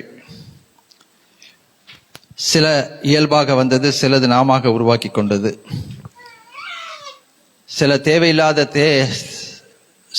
செலவினங்கள் வந்திருக்கிறது. ஆனாலும் கர்த்தர் நம்மோடு கூட கிருபையாகத்தான் இருக்கிறார். ஹல்லேலூயா. 3வது மாதத்துக்குள்ள காலடி எடுத்து வைத்திருக்கிறோம். தேவன் நமக்கு கிருபை அருள்வாராக, இரக்கம் செய்வாராக. இன்றைக்கு நான் ஒரு தலைப்பை எடுக்கிறேன். அது நமக்கு எல்லாருக்குமே ரொம்ப ரொம்ப பிடிச்ச தலைப்பாக தான் இருக்கும். கண்டிப்பா தெய்வீக செழிப்பு. தெய்வீக செழிப்பு சொல்லுங்க. தெய்வீக செழிப்பு. எத்தனை பேருக்கு நான் செழித்திருக்க வேண்டும் என்று நினைக்கிறீர்கள்? நான் செழித்திருக்கணும், செழிப்பா இருக்கணும். செழிப்பா இருக்கணும் அப்படின்னாக்கா 2 உதாரணம் நான் சொல்றேன். ஒன்று வந்து அப்படியே நிலத்திலிருந்து அப்படியே பறிச்சிட்டு வர்ற ஃப்ரெஷ் காய்கறி எப்படி இருக்கும்? செழிப்பா இருக்கும். அப்படியே கடல்ல இருந்து பிடித்து கொண்டு வருகிற மீன் ஃப்ரெஷ்ஷாக இருக்கும். கடல்ல இருந்து மீன் வாங்குறவங்க மீன் கடைக்கு போகும்போது அது ஃப்ரெஷ்ஷாக இருக்கா இல்லையான்னு பார்க்கறது எப்படி பார்ப்பாங்க? செதலை நீக்க பார்ப்பாங்க, கண்ணுக்கிட்ட திறந்து பார்ப்பாங்க, உள்ள பார்த்தா தெரிஞ்சிடும் இல்லைங்களா? அதே மாதிரி நம்ம உள்ளத்தையும் ஆராய்ந்து பார்த்தால் நாம் செழிப்பாக இருக்கிறோமா இல்லையா என்பது தெரிந்துவிடும். சிலருடைய வாழ்க்கையிலே வெளிப்படையான செழிப்பு இல்லாமல் இருக்கலாம். செழிப்புன்னு சொன்ன உடனே நிறைய பேர் நினைக்கிறது என்ன தெரியுங்களா? நல்ல பணம், காரு, பங்களா, சொத்து உரிமைகள், நகை, இதெல்லாம் தான் டக்குன்னு அவங்களுக்கு கண்ணில் வரும். அந்த உள்ளான குணாதிசயங்கள் எல்லாம் வராது. அதுவும் செழிப்பு தான். உள்ளான குணாதிசயங்கள் அது பரிசுத்த வேதாகமம் நிறைய விஷயங்கள் சொல்லுது. ஸோ நம்ம வெளியிலையும் செழித்திருக்கணும், உள்ளேயும் செழித்திருக்கணும், ரெண்டுமே இருக்கணும் கண்டிப்பா. நாம் செழிப்பாக இருக்க வேண்டும் என்று தான் ஆண்டவர் விரும்புகிறார். நீங்க வீட்டில் போய் பாருங்க, வாசித்து பாருங்க. ஆதியாகமம் 1வது அதிகாரத்துல மனிதனையும் மனுஷியையும் தேவன் ஆசீர்வதித்த போது அவர்கள் செழிப்பாக இருக்க வேண்டும் என்று தான் கர்த்தர் அவர்களை ஆசீர்வதித்தார். ஆனா பாவம் வந்தது, அந்த செழிப்பை விட்டு அவர்கள் விரட்டப்பட்டார்கள். செழிப்பான இடத்திலிருந்து அவங்க விரட்டப்பட்டார்கள், வனாந்திரத்துக்கு விரட்டப்பட்டார்கள். ஸோ ஒரு பக்கம் இந்த பக்கம் செழிப்பு, அந்த பக்கம் பார்த்தீங்கன்னா வனாந்திரம். அப்போ நம்ம எங்கே இருக்கணும்? நம்ம செழிப்பான இடத்துல தான் இருக்கணும். அப்போ இன்னைக்கு நம்ம இந்த செழிப்பை பற்றி பார்க்கும்போது செழிப்புக்கான சில நிபந்தனைகள் இருக்கிறது. நிபந்தனை இல்லாத செழிப்பை யாராவது பிரசங்கம் பண்ணா அந்த பிரசங்கம் முழுமையான பிரசங்கம் கிடையாது. திடீர்னு ஒரு வார்த்தையை எடுத்துட்டு, திடீர்னு ஒரு வாக்குத்தத்தை எடுத்துட்டு, கர்த்தர் உன்னை இன்னைக்கு ஆசீர்வதிக்க போகிறார், உன்னை செழிப்படைய செய்ய போகிறார், உனக்கு இதை கொடுக்க போகிறார், அதை கேட்கறதுக்கு நல்லா தான் இருக்கும். ஆனா நிபந்தனையற்ற செழிப்பு என்பது ரொம்ப ரொம்ப டேஞ்சர். நிபந்தனையற்ற செழிப்பு நம்ம இன்னும் ஆவிக்குரிய வாழ்க்கையில குழிக்குள் தள்ளிவிடும், பாவத்திற்குள் தள்ளிவிடும். நிபந்தனையோடு அந்த செழிப்பை நம்ம ஏற்றுக்கொண்டோம்னா அதுதான் தெய்வீக செழிப்பு. அதனாலதான் நான் வெறும் செழிப்புன்னு பிரசங்கம் பண்ணாம, ப்ராஸ்பரிட்டின்னு பிரசங்கம் பண்ணாம, காட்லி ப்ராஸ்பரிட்டி, தெய்வீக செழிப்பு என்ற தலைப்புல இன்றைக்கு உங்களோட நான் பேசுகிறேன். இந்த வார்த்தைகளை நீங்க ஆழமா எடுத்துக்கிட்டீங்கன்னா உண்மையாகவே நான் சொல்கிறேன், இந்த வார்த்தைகள் உங்கள் வாழ்க்கையிலே நன்மையையும் நிறைவையும் செழிப்பையும் கண்டிப்பாக கொண்டு வரும். ஆமென். சரி, அப்படியே ஒவ்வொரு பாயிண்டா நம்ம பார்க்க நிறைய விஷயங்கள் இருக்கு, அது ஃபுல்லா எடுக்கிறதுக்கு நேரம் இல்லை. ஒரு சில குறிப்புகளை மாத்திரம் இன்றைக்கு உங்களுக்கு முன்பாக நான் வைக்க விரும்புகிறேன். முதலாவது, நாம செழிப்படைய வேண்டும் என்றால் யோவான் 1வது அதிகாரம் 12வது வசனத்திலே இருக்கிற அந்த நிபந்தனையை, கண்டிஷனை நாம் நிறைவேற்றுகிறவர்களாய் காணப்பட வேண்டும். யோவான் 1வது அதிகாரம் 12வது வசனத்தை நம்ம எல்லாரும் சேர்ந்து வாசிப்போம். இதெல்லாம் நமக்கு மனப்பாடமா தெரிஞ்ச வசனம் தான், அதனால ஒரு பெரிய விஷயம் கிடையாது இது. யோவான் 1வது அதிகாரம் 12வது வசனம் சேர்ந்து வாசிப்போமா? அவருடைய நாமத்தின் மேல் விசுவாசம் உள்ளவர்களாய் அவரை ஏற்றுக்கொண்டவர்கள் எத்தனை பேர்களோ அத்தனை பேர்களும் தேவனுடைய பிள்ளைகளாகும்படி அவர்களுக்கு அதிகாரம் கொடுத்தார். தேவனுடைய பிள்ளைகள் ஆகும்படி அவர்களுக்கு அதிகாரம் கொடுத்தார். சோ முதலாவது, நாம யார், இந்த உலகத்துல நம்முடைய ஆழ்த்தத்துவம் என்ன, ஐடென்டிட்டி என்ன, ஹூ ஆர் யூன்னு கேட்டா நம்ம என்ன சொல்ல போறோம்? அதுதான் ரொம்ப முக்கியம். நாம் தேவனுடைய பிள்ளைகளா இருக்கிறோம். நம்முடைய தேவனுடைய பிள்ளைகளா இருக்கிறோம் என்பதற்கு 2 சாட்சி, சரிங்களா? அது ரோமர் 8வது அதிகாரத்தில் இருக்கிறது. என்னோட கூட ரோமர் 8வது அதிகாரத்துக்கு வாங்க. ஒருவேளை இதெல்லாம் நமக்கு தெரிஞ்ச வசனங்களா இருக்கலாம். ஆனா இந்த வசனங்கள்ல நம்ம இருக்கிற சத்தியத்தை நாம் ஒரு சத்தியத்தோடு இன்னொரு சத்தியத்தை நாம் இணைந்து நாம் ஏற்றுக்கொள்ள வேண்டும், சரிங்களா? ரோமர் 8வது அதிகாரம் 14வது வசனம். யார் இந்த தேவனுடைய பிள்ளைகள்? வெறும் நாமத்தை ஏற்றுக்கொண்டவர்கள் மட்டும்தானா? அவங்களுக்கு அடுத்தது நிபந்தனை என்ன, அடுத்த கண்டிஷன் என்ன அப்படின்னு நீங்க பாத்தீங்கன்னா ரோமர் 8வது அதிகாரத்துல 14வது வசனத்தை சேர்ந்து வாசிப்போம். மேலும் எவர்கள் தேவனுடைய ஆவினால் நடத்தப்படுகிறார்களோ அவர்கள் தேவனுடைய புத்திரராக இருக்கிறாங்க. வெறும் நம்ம விசுவாசத்தோட ஏற்றுக்கொண்டோம், பிள்ளைகள் ஆகும்படி அதிகாரம் கொடுத்தார். நல்லா புரிஞ்சுக்கணும். நம்ம யோவான்ல வாசித்தது என்னன்னாக்கா, பிள்ளைகள் ஆகும்படி அதிகாரம் கொடுத்தார். ஆனா நம்ம எப்போ பிள்ளைகள் ஆகிறோம் என்று சொன்னா, நாம் அவருடைய ஆவியினாலே நடத்தப்படும் போதுதான் தேவனுடைய புத்திரராய் இருக்கிறோம். அது வந்து புத்திர சுபகாரத்தின் ஆவி எல்லாம் சொல்றாரு. அப்புறம் என்ன சொல்றாருனாக்கா 17வது வசனத்துல, நாம் பிள்ளைகளானால் சுதந்திரருமாமே, தேவனுடைய சுதந்திரரும் கிறிஸ்துவுக்கு உடன் சுதந்திரருமாமே, கிறிஸ்துவோடு கூட நாம் மகிமைப்படும்படிக்கு அவருடனே கூட பாடுபட்டால் அப்படி ஆகும். இந்த பாட பத்தி யாரும் பிரசங்கம் பண்ண மாட்டாங்க, சரிங்களா? நீங்க பிள்ளைகள், நீங்க சுதந்திரவாளிகள், அப்ப அப்பாவுக்கு உரியதெல்லாம் உங்களுக்கு சொந்தம், அதெல்லாம் கேட்கறதுக்கு நல்லா தான் இருக்கும். ஆனா அவரோடு கூட பாடுபட்டால் அப்படி ஆகும்ன்றது யாருக்கும் பிரசங்கம் பண்ண ரொம்ப பேருக்கு விருப்பம் இருக்காது. அதை சொல்ல மாட்டாங்க, கேட்கறதுக்கும் விருப்பம் இருக்காது. ஏன்னா அப்படியே ஆசீர்வாதம்ன்றது அப்படியே நமக்கு ஒன்றும் நம்ம இல்லாட்டி கூட நம்ம இஷ்டப்படி வாழ்ந்தா கூட ஆசீர்வாதம் வரணும்னு நினைக்கிற ஒரு உலகத்துல நம்ம வாழ்ந்து கொண்டிருக்கிறோம். ஆனால் நாம் கிறிஸ்துவுடனே கூட மகிமைப்படும்படி அவரோடு கூட பாடுபட்டால் அப்படி ஆகும். அப்ப என்ன புரிஞ்சுக்கிறோம்னா, கிறிஸ்துவோடு நாம் மகிமையை பெற்றுக்கொள்வது ஒரு பெரிய ஒரு செழிப்பு, ஒரு ஆசீர்வாதம். தேவனுடைய ஆசீர்வாதத்துல மகிமை, தேவ மகிமை என்பது ஒரு பெரிய ஆசீர்வாதம். அது ஒரு பெரிய செழிப்பை நமக்கு கொடுக்கிறது அப்படின்னு சொல்லி நம்ம பார்த்தோம். ஆக்சுவலா ஆங்கில ஆராதனையில எண்ணாகமம் 6வது அதிகாரத்துல ஆண்டவர் ஆரோனுக்கு சொன்ன வார்த்தைகள், இஸ்ரேல் ஜனங்களை நீ இப்படி ஆசீர்வதிக்கணும்னு சொல்லும்போது, அப்போ தேவன் ஆண்டவர் என்ன சொல்றாருன்னா, அந்த ஆசீர்வாதத்துல சொல்றாரு, கர்த்தர் உன்னை ஆசீர்வதித்து உன்னை காக்க கடவர், கர்த்தர் தம்முடைய முகத்தை உன்மேல் பிரகாசிக்க பண்ணி உன்மேல் கிருபையா இருக்க கடவர், கர்த்தர் தம்முடைய முகத்தை உன்மேல் பிரசன்னமாக்கி உங்களை சமாதானத்தை கட்டளையிட கடவர்னு சொல்லும்போது, அந்த அவருடைய முக பிரகாசம் என்பது ரொம்ப ரொம்ப முக்கியமான விஷயம். அந்த முக பிரகாசம் என்பது என்னன்னாக்கா, அது வந்து மகிமை. அப்ப தேவ மகிமை. ஓகே, அப்ப இதுதான் ரொம்ப ரொம்ப முக்கியம். ஓகே, நம்ம பிள்ளைகளா இருக்கிறோம் என்பதற்கு 2 சாட்சி. அந்த 2 சாட்சி யாருன்னு நம்ம பார்க்கிறோம். 16வது வசனத்தை நீங்க பாத்தீங்கன்னா, நாம் தேவனுடைய பிள்ளைகளா இருக்கிறோம் என்று முதலாவது ஆவியானவர் நம்முடைய ஆவியுடனே கூட சாட்சி கொடுக்கிறார். முதல் தேவ ஆவியானவர் என்ன சொல்றாருன்னா, ஆமா இது என்னுடைய பிள்ளைதான். அப்புறம் நாம என்ன சொல்றோம், நம்ம ஆவி என்ன சொல்லுது, நானும் அவருடைய பிள்ளைதான் அப்படின்னு சொல்லி. இப்ப நம்ம தமிழ்நாட்டில் நீங்க பாத்தீங்கன்னாக்கா, ஒரு முதலமைச்சர் வந்து அவங்க இறந்துட்டாங்க, திடீர்னு இறந்துட்டாங்க. அவங்க இறந்த உடனே திடீர்னு பார்த்தா 2-3 பேர் நான் அவர்களுக்கு மகள் அப்படின்னு சொல்லிட்டு வந்து நின்னாங்க. உங்களுக்கு தெரியும், அது பேரு நான் சொல்ல விரும்பல, நான் தான் மக அப்படின்னு சொல்லி அதே மாதிரி ட்ரெஸ் பண்ணிக்கிட்டு, அதே மாதிரி அவங்கள மாதிரி கொஞ்சம் பார்க்கறதுக்கு அவங்க மாதிரி இருக்கிறாங்க, ட்ரெஸ் பண்ணிட்டு வந்து நிக்கிறாங்க. ஆனா அதெல்லாம் ப்ரூஃப் ஆகாது.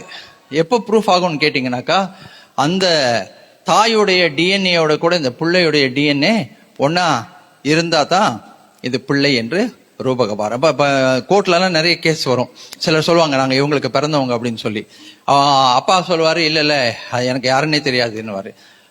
அம்மா சொல்லுவாங்க இல்ல இவர் தான் அப்படின்னு. எப்படி ப்ரூவ் பண்றாங்கன்னா, அந்த குழந்தையுடைய டிஎன்ஏயோ அந்த தகப்பனுடைய டிஎன்ஏயோ அவங்க டெஸ்ட் பண்ணி பார்க்கும்போது 2 ஒன்னா இருந்தா கண்டிப்பா இவங்க புள்ளதான் அப்படின்றது. அந்த மாதிரி நாம ஆண்டவருடைய பிள்ளையா இல்லையான்றதுக்கு பரிசுத்த ஆவியானவருடைய டிஎன்ஏ அது வந்து நமக்குள்ள இருக்கிறதா என்பதை, அப்புறம் அது இல்லாம நம்ம ஆவி சாட்சி சொல்லணும், ஆமா நானு தேவனுடைய பிள்ளையா. 2 சாட்சி வேணும் எப்பவுமே.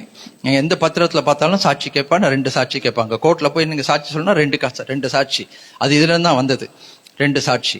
அந்த 2 சாட்சி யாரு? முதலாவது தேவ ஆவியானவர் சொல்லணும், அடுத்தது நாம சொல்லணும். அப்படி நம்ம இருக்கும்போது அருமையான தேவ ஜனமே, நாம் தேவனுடைய செழிப்பை பெற்றுக்கொள்வதற்கு தகுதி உள்ளவர்களாய் இருக்கிறோம் என்று சொல்லி நம்ம பார்க்கிறோம். ஏனென்றால் ஆவியானவர் நம்மை அவருடைய வல்லமையினாலும் பலத்தினாலும் கிருபையினாலும் இடைக்கட்டும் போது சகல நல்ல ஆசீர்வாதங்களை நம்ம மேல ஊற்றி தருவார் என்று சொல்லி நம்ம பார்க்கிறோம். அந்த ஆவியானவராலே தேவ அன்பு நமக்குள்ளே ஊற்றி கொடுக்கப்பட்டிருக்கிறது. அந்த தேவ அன்பு நம்மை ஆசீர்வதிக்கிற ஒரு தேவ அன்பாக இருக்கும் என்று சொல்லி நம்ம பார்க்கிறோம். சோ முதலாவது, நாம தேவனுடைய பிள்ளைகளாய் இருந்தால், அந்த தேவனுடைய பிள்ளைகள் என்பதற்கு ஆவியானவரும் நாமும் சாட்சி சொன்னா, தேவ ஆவினாலே நடத்தப்படுகிறவர்களாய் இருந்தா அந்த தேவ செழிப்பை பெற்றுக்கொள்வதற்கு நமக்கு கிருபை கொடுக்கப்படும். இன்னைக்கு ஷார்ட்கட்ல நிறைய பேர் ஆசீர்வாதம் கொடுக்குறேன்றாங்க. நீ என்கிட்ட வா, நான் தலைமையில கையை வைக்கிறேன், உடனே உனக்கு செழிப்பு வந்துடும் அப்படின்றாங்க. நிறைய சபைகள்ல நீங்க பாத்தீங்கன்னா, இப்ப பாருங்க, உங்க பர்ஸ் எடுத்து பாருங்க, ஜெபம் பண்ணிட்டு சொல்றாங்க, நீங்க பர்ஸ் எடுத்து பாருங்க, உங்களுக்கு காசு இருக்கும், பர்ஸ்ல பாருங்க அடிஷனலா காசு இருக்கும் அப்படின்னு சொல்லி. அது வந்து சில இடத்துல ஏமாத்துறாங்க. எப்படி ஏமாத்துறாங்கன்னா, ஏற்கனவே ஒரு ஆளை ரெடி பண்ணி வச்சுக்கிறாங்க. அவர் பார்சல வந்து பாக்கெட்ல பணம் நல்லா திக்கா வச்சுட்டு வரும்போதே அவர் வருவாரு, உண்மை தெரியாத மாதிரி உட்கார்ந்துருப்பாரு. இந்த பாஸ்டர் வந்து உடனே சொல்லுவாரு பாருங்க அப்படின்னதும் அவர் எஞ்சி நின்று ஐயோ ஆமான்னு ஒரு டிராமா நடிப்பாரு பாருங்க, எல்லாம் நம்புவாங்க. அது இதெல்லாம் இன்னைக்கு ரொம்ப சொல்றதுக்கு கேவலமா தான் இருக்கு. ஆனா சபைகள்ல நடந்து கொண்டிருக்கிறது. பெரிய பெரிய சபைகள்ல பெரிய பெரிய பாஸ்டர்ஸ் என்று அழைக்கப்படுகிறவர்கள் இப்படிப்பட்ட டிராமாவை எனாக்ட் பண்றாங்க. அதுக்கு சில பெரிய பாஸ்டர்ஸ் உடன் இருக்கிறார்கள். அதெல்லாம் பார்க்கும்போது ரொம்ப கேவலமா இருக்கும் உண்மையாவே. அருமையான தேவஜனம், இப்படி ஷார்ட்கட்ல எங்கனாவது ஆண்டவர் ஆசீர்வாதம் தரேன்னு சொல்லியிருக்காரா? குறுக்கு வழியில சொல்லுங்க பார்ப்போம். சோ முதலாவது, நாம் தேவ ஆவியினாலே பிள்ளைகள் என்று ரூபகாரப்படுத்தப்படும் போது நாம் சுதந்திரராய் மாறுகிறோம். தேவனுக்கு சொந்தமானவைகள் எல்லாம் நமக்கு சொந்தம். இயேசு கிறிஸ்து நமக்கு உடன் சுதந்திரராய் இருக்கிறார். இது சரியான பிரசங்கம், கரெக்டான பிரசங்கம் தான் பாஸ்டர் நீங்க பண்றதுன்னா கரங்களை உயர்த்தி ஒரு ஆமீன் சொல்லுங்க. ஆமீன், அல்லேலூயா. ரைட். அடுத்தது சங்கீதம் 92 12வது வசனம் 13வது வசனம். 92வது சங்கீதம் 12, 13 வசனங்களை நாம் சேர்ந்து வாசிப்போம். செழிப்பு வருவதற்கான அடுத்த காரணம் என்ன? தெய்வீக செழிப்பு பெற்றுக்கொள்வதற்கான அடுத்த ஒரு நிபந்தனை என்ன என்பதை 92வது சங்கீதம் 12வது வசனம் 13வது வசனத்துல நம்ம பார்க்க போகிறோம். ஆமென். 92வது சங்கீதம் 12, 13 சேர்ந்து வாசிப்போமா? நீதிமான் பனையை போல் செழித்து லீபோனோனில் உள்ள கேதுவை போல் வளருவான். கர்த்தருடைய ஆலயத்திலே நாட்டப்பட்டவர்கள் எங்கள் தேவனுடைய பிரகாரங்களில் செழித்திருப்பார்கள். ஹல்லேலூயா. நீதிமான் பனையை போல செழிப்பான், லீபனோனில் உள்ள கேதுருவை போல வளருவான். கர்த்தருடைய ஆலயத்திலே நாட்டப்பட்டவர்கள் எங்கள் தேவனுடைய பிரகாரங்களில் செழித்திருப்பார்கள். ஹல்லேலூயா. 2 விஷயம் சொல்றாரு. நீ நீதிமானாய் இருந்தா நீ பனையை போல செழிப்பாய். உன் வாழ்க்கையில நீ நீதியை முதன்மைப்படுத்தி நீதிக்கு ஏற்றபடி நடந்து கொண்டா, அந்த நீதியின் அடிப்படையில, நீதின்னு சொன்னா 2 விதமான நீதிகள் இருக்கிறது. ஒரு நீதி என்னன்னாக்கா, இது நீதி நியாயம், இதுதான் கரெக்டுங்க அப்படின்னு சொல்ற அந்த நீதி நியாயம். இப்ப எல்லாத்துலயுமே நீங்க பாத்தீங்கன்னா நீதிங்கிறத நம்ம நிலைநாட்ட முடியும். இது கரெக்டா இல்லையா, ஆமாவா இல்லையா, அந்த கேள்விக்கு ஒண்ணு ஆமா இல்ல அப்படின்ற பதில் சொல்லும்போது இது நல்லதா இது கெட்டதா அப்படின் போது அங்க நீதி நிலைநாட்டப்படுகிறது.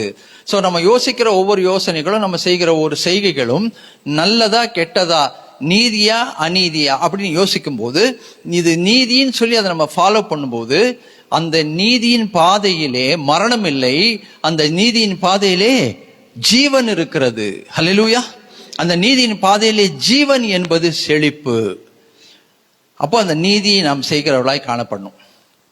ஒன்றும் இல்லைங்க, இந்த நீதிங்கிறத சின்ன சின்ன விஷயத்த கூட நீங்க கண்டுபிடிச்சுக்கலாம். இன்னமுமே நிறைய பேருக்கு என்ன பழக்கம் இருக்கு தெரியுங்களா?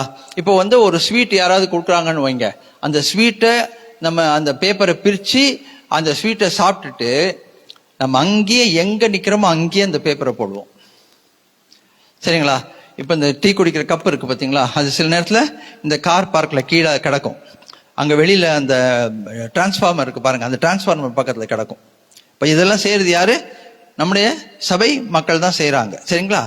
அப்போ அந்த கப்பை டிரான்ஸ்ஃபார்மர் கிட்ட போடுறதும், அந்த ரோட்ல போட்டு இப்படி போடுற பேசேஜ்ல போடுறதும் அது நீதியானதா அப்படின்னு கேட்டா, அவங்க கிட்ட கேட்டா என்ன சொல்லுவாங்க? இல்ல பாஸ்டர், நான் அப்படிதான் போடுவேன் பாஸ்டர்னு சொல்ல மாட்டாங்க. கேட்டா என்ன சொல்லுவாங்க? இது நீதி இல்ல. ஆமா பாஸ்டர், நீதி. சின்ன சின்ன விஷயத்துல கூட அந்த நீதியா அநீதியான்றது நமக்கு தெரிஞ்சிடும். அது இந்த நீதி. இன்னொரு நீதி என்னன்னு கேட்டா, விசுவாசத்தினாலே வருகிற, விசுவாசத்தினாலே பலிக்கிற தேவநீதி. ஹல்லேலூயா. அது என்ன நீதி? நான் நீதிமான் கிடையாது, நான் பாவிதான், நான் ரொம்ப பாவம் செஞ்சவன் தான், தகுதி இல்லாதவன் தான். ஆனால் அவர் எனக்காக கல்வாரி சிலுவையிலே ஜீவனை கொடுத்ததினாலே அந்த நீதியை நான் பெற்றுக்கொண்டு, அந்த பரிசுத்த வேதாகமம் என்னை நீதிமான் என்று அழைக்கிறது பாத்தீங்களா, அதை சொல்லும் போதே நமக்கே கூசும், நானா ஒரு நீதிமான். ஆனா அவர் என்ன சொல்றாருன்னா, உன் பாவத்தை நான் மன்னிச்சுட்டேன், உன்னை பரிசுத்தமாக்கிட்டேன், என்னுடைய நீதியை உனக்கு நான் தருகிறேன். அப்ப ரோமர்ல எழுதும் போது என்ன எழுதுறாரு? விசுவாசத்தினாலே பலிக்கும் நீதி. அந்த நீதி, இந்த 2 நீதியுமே ரொம்ப முக்கியம். நீதிமான் பனையை போல செழிப்பான். பனை மரத்துல ஒரு பெரிய விசேஷம் என்னன்னு கேட்டீங்கன்னாக்கா, அந்த பனை மரத்துல எந்த ஒரு பகுதியுமே வேஸ்ட் கிடையாது. எந்த ஒரு பகுதியுமே வேஸ்ட் கிடையாது. அந்த பனை மரத்தினுடைய எல்லா பகுதிகளும், அந்த பனை மரத்தினுடைய காயிலிருந்து எல்லாமே, தண்டுல இருந்து எல்லாமே அது உபயோகத்துக்கு உட்படுகிறது என்று சொல்லி நம்ம பார்க்கிறோம். அவன் நீதிமான பனியை போல அவன் செழிப்பான். அப்புறம் தேவனுடைய வார்த்தை சொல்லுகிறது, லீபனோனில் உள்ள கேதுருவை போல் வளருவான். கேதுருன்னு சொன்னா அவ்வளோ strong, the cedar of Lebanon சொல்றோம். அந்த லீபனோனில் உள்ள இந்த கேதுருன்றது அவ்வளோ ஸ்ட்ராங்கான ஒரு மரம். அது அப்படி அவன் நல்ல தடகாத்திரமாய் அவன் வளருவான். அதுவும் செழிப்பு தான். அப்புறம் கர்த்தருடைய ஆலயத்திலே நாட்டப்பட்டவர்கள். கர்த்தருடைய ஆலயத்திற்கு அவ்வப்போது வந்து போகிறவர்கள் சொல்லல, சரிங்களா? ஒரு சிலர் கணக்கு வச்சிருக்காங்க, 2 ஞாயிற்றுக்கிழமை சர்ச்சுக்கு போனா போதும், 2 நாளைக்கு நான் எதையாவது சொல்லிட்டு வீட்டிலேயே இருந்துப்பேன். ஏதாவது ஒரு காரணம், முதுகு வலி, கை வலி, கால் வலி, இடுப்பு வலி, அந்த வலி இந்த வலி, அந்த ஞாயிற்றுக்கிழமை வரும் பாருங்க அந்த வலி. சனிக்கிழமை நைட்டு வரைக்கும் வராது, அந்த ஞாயிற்றுக்கிழமை காலை எந்திரிக்கும் போது வரும் அந்த வலி. உடனே அதே காரணம் காமிச்சு நான் 2 வாரம் வந்தா போதுங்க சர்ச்சுக்கு, அதுவே கடவுளுக்கு நான் செய்யற பெரிய ஊழியம் அப்படின்னு நினைச்சிட்டு இருக்கவங்க நிறைய பேர் இருக்காங்க. ஆனா கர்த்தருடைய வார்த்தை சொல்லுகிறது, கர்த்தருடைய ஆலயத்திலே நாட்டப்பட்டவர்கள். எப்போ அவங்களுடைய உள்ளம் வந்து தேவாலயத்துக்குள்ளேயே இருக்குதோ, தேவாலயத்தை நினைக்கிறதோ, தேவாலயத்திற்காக ஏங்குகிறதோ, அந்த ராஜா ஏங்குறாரு. சில நேரத்துல பாத்தீங்கன்னா அந்த ராஜா, தாவீது ராஜா வந்து தோல்வியை தழுவும் போது அந்த எருசலேமில் இருக்க தேவாலயத்துக்கு போறதுக்கு அவருக்கு பலன் இல்லை. ஏன்னா போனா ஏதாவது பண்ணிடுவாங்க அப்படின்ற இந்த பயம். அப்ப அங்க உட்காந்துக்கிட்டு யோசிக்கிறாரு, ஐயோ நான் தேவாலயத்துக்கு போகணுமே, ஆலயத்துக்கு போகணுமே, அந்த ஆலயத்துக்கு போக முடியாம இருக்கிறேனே, என் இருதயம் அந்த தேவாலயத்துக்காக ஏங்குகிறதே, மான்கள் நீரோடையை வாஞ்சித்து கருதுகிறது போல ஆண்டவரே உங்களுக்காக அந்த தேவாலயத்துக்காக கதறுதேன்னு சொல்லி அந்த தாவீது ராஜா கலங்குகிறதை நாம் பார்க்க முடிகிறது. ஒரு ஞாயிற்றுக்கிழமை நீங்க சர்ச்சுக்கு போகாமல் இருக்கிற ஞாயிற்றுக்கிழமை என்ன காரணமா இருந்தாலும் சரி, நீங்க அதை நினைச்சு வருத்தப்படலைன்னா நீங்க வந்து தேவாலயத்திலே நாட்டப்பட்டவர்கள் கிடையாது. சாக்கு போக்கு வைத்துக்கிட்டு நீங்க வீட்டிலேயே உட்காந்துக்கிறவங்களா இருந்தா, பரவாயில்லப்பா இன்னைக்கு கொஞ்சம் கால் வலிச்சிச்சு, நல்லதா போச்சு நம்ம போலன்னு நினைச்சீங்கன்னா நீங்க தேவாலயத்திலே நாட்டப்பட்டவர்கள் கிடையாது. ஆனா ஒரு ஞாயிற்றுக்கிழமை உங்களுக்கு சர்ச்சில் போக முடியலன்னா அதுக்கு பத்தி ஒரு வருத்தம், ஒரு பாரம் இருக்குன்னு வச்சுக்கோங்க. ஐயோ நம்ம இன்னைக்கு போலியே, போக முடியாம போச்சேன்னு. நீங்க கர்த்தருடைய ஆலயத்திலே நாட்டப்பட்டவர்கள் அருமையான தேவஜனமே. ஏன்னா அந்த ஆலயத்தோட உங்க இருதயம் ஒட்டி கொண்டு இருக்கிறது. அந்த ஆலயத்துக்கு போகணுன்ற வாஞ்ச தாகம். பாத்தீங்கன்னா 75 வயசு 80 வயசுல இருக்காங்க. நான் யோசிப்பேன், ஏன் இவங்கெல்லாம் சர்ச்சுக்கு வரணுன்ற அவசியமே இல்லை, ஒரு காரணம் சொல்லிட்டு வீட்டுல உட்காந்துக்கலாம். இல்ல அதான் அந்த சுசிலாமா யோசிச்சுக்கோங்க. நம்ம ரீசெண்டா ரொம்ப சிக்கானவங்க நம்முடைய சகோதரி மகாதேவி, இவங்கெல்லாம் வரணுன்ற அவசியம் கிடையாது. இவங்க வரலன்னா யாரும் அவங்கள பார்த்து கேட்க மாட்டாங்க. அந்த லேயாளம்மா கண்ணும் தெரியாது, காலும் சரியா நடக்க முடியாது, அங்கிருந்து கிளம்பி வருவாங்க. பாத்தீங்கன்னா இவங்கெல்லாம் சாட்சிகள், வல்லமையுள்ள சாட்சிகள். அந்த பொன்னம்மா கர்த்தருக்குள்ள நித்திரை அடைந்த சகோதரி, கால் வீக்கம், வலி, வேண்டான்னு சொல்லுவோம். நம்ம வீட்டுல இருங்கன்னு சொன்னா இங்க வந்து உட்கார்ந்து சொல்லுவோம் எனக்கு காய்ச்சல்னு, வரும்போது சொல்லாது, ஏன்னா கூட்டு வர மாட்டோம்ன்றதுனால. அருமையான தேவஜனமே, ஆசீர்வதிக்கப்பட்டவர்கள், கர்த்தருடைய ஆலயத்திலே நாட்டப்பட்டவர்கள். இன்னைக்கு உங்களை பார்த்து சொல்றேன், தேவாலயத்துக்கு போகாம நீங்க ஒரு ஞாயிற்றுக்கிழமை வீட்டுல சந்தோஷமா நீங்க உட்கார்ந்து இருந்தீங்கன்னா, மனரம்யமா உட்கார்ந்து இருந்தீங்கன்னா, ஏதோ ஒரு காரணத்தை சொல்லிட்டு உட்கார்ந்து இருந்தீங்கன்னா, நீங்கள் தேவனுடைய ஆலயத்திலே நாட்டப்பட்டவர்களாய் நினைக்க வேண்டாம். ஆனா தேவாலயத்துக்காக உங்க இருதயம் பரிதபிக்கிறது, ஏதோ ஒரு காரணத்துக்காக நான் வந்து ஐயோ இன்னைக்கு போக முடியாம போச்சேன்னு நீங்க நினைச்சீங்கன்னா நீங்க ஆசீர்வதிக்கப்பட்டவர்கள். நீங்கள் தேவனுடைய ஆலயத்திலே நாட்டப்பட்டவர்கள். கண்டிப்பா நான் சொல்றேன், நீங்க செழிப்பீர்கள். அந்த கர்த்தர் அந்த செழிப்பை உங்களுக்கு தருவார். ஆமென், அல்லேலூயா. இந்த நம்ம சபையில இருக்கிற அந்த வயோதிபர்கள், வயசு தாண்டி வரலன்னா யாரும் அவங்கள பார்த்து ஒரு கேள்வி கூட கேட்க முடியாது. ஆனா வராங்க பாத்தீங்களா, வந்து உட்காந்துருக்காங்க. இன்னைக்கும் உட்காந்துருக்காங்க சுசிலாம்மா, இன்னைக்கும் வந்திருக்காங்க லேயாளம்மா, இன்னைக்கும் வந்திருக்காங்க மகாதேவி அம்மா, மார்கரெட். வயசு எவ்வளவு தெரியுங்களா? இவங்கெல்லாம் வரணுன்ற அவசியமே கிடையாது. ஆனா தேவாலயத்தை குறித்த ஒரு பாரம், தேவாலயத்தை குறித்த ஒரு வாஞ்சை. எங்கிருந்து வந்திருக்காங்க? செம்பாக்கம் பக்கத்துல இருந்து வந்திருக்கிறாங்க. இவங்க போரூர்ல இருந்து வந்திருக்கிறாங்க. இதான் அங்க உட்காந்துருக்காங்க. கேளம்பாக்கத்துல இருந்து வந்திருக்காங்க. என்ன காரணம்? அது பாருங்க, அங்க உட்காந்துருக்காங்க 2 பேர். கூடுவாஞ்சேரியில இருந்து வந்திருக்காங்க. அல்லேலூயா. தேவாலயத்தை குறித்த வைராக்கியம் என்னை பட்சித்தது.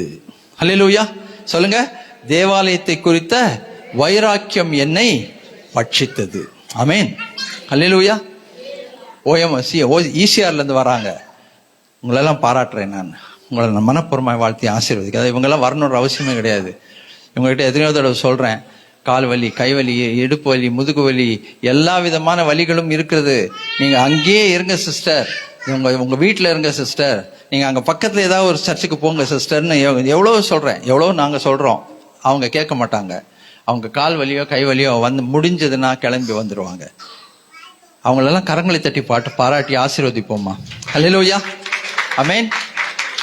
கர்த்தருக்குள் ஆசீர்வதிக்கப்பட்டவர்கள், நாட்டப்பட்டவர்கள், ஹல்லேலூயா, அவர்கள் கர்த்தருடைய பிரகாரங்களிலே செழிப்பார்கள். ஆமென். ரைட். அடுத்தது ஏசாயா தீர்க்கதரிசன புஸ்தகம் 32வது அதிகாரம் 15வது வசனத்துல யார் செழிப்பார்கள், யாருக்கு செழிப்பு, தெய்வீக செழிப்பு அருளப்படும் என்பதை நம்ம பார்ப்போம். ஏசாயா தீர்க்கதரிசன புஸ்தகம் 32வது அதிகாரம் 15வது வசனம் எல்லாரும் சேர்ந்து வாசிப்போம்.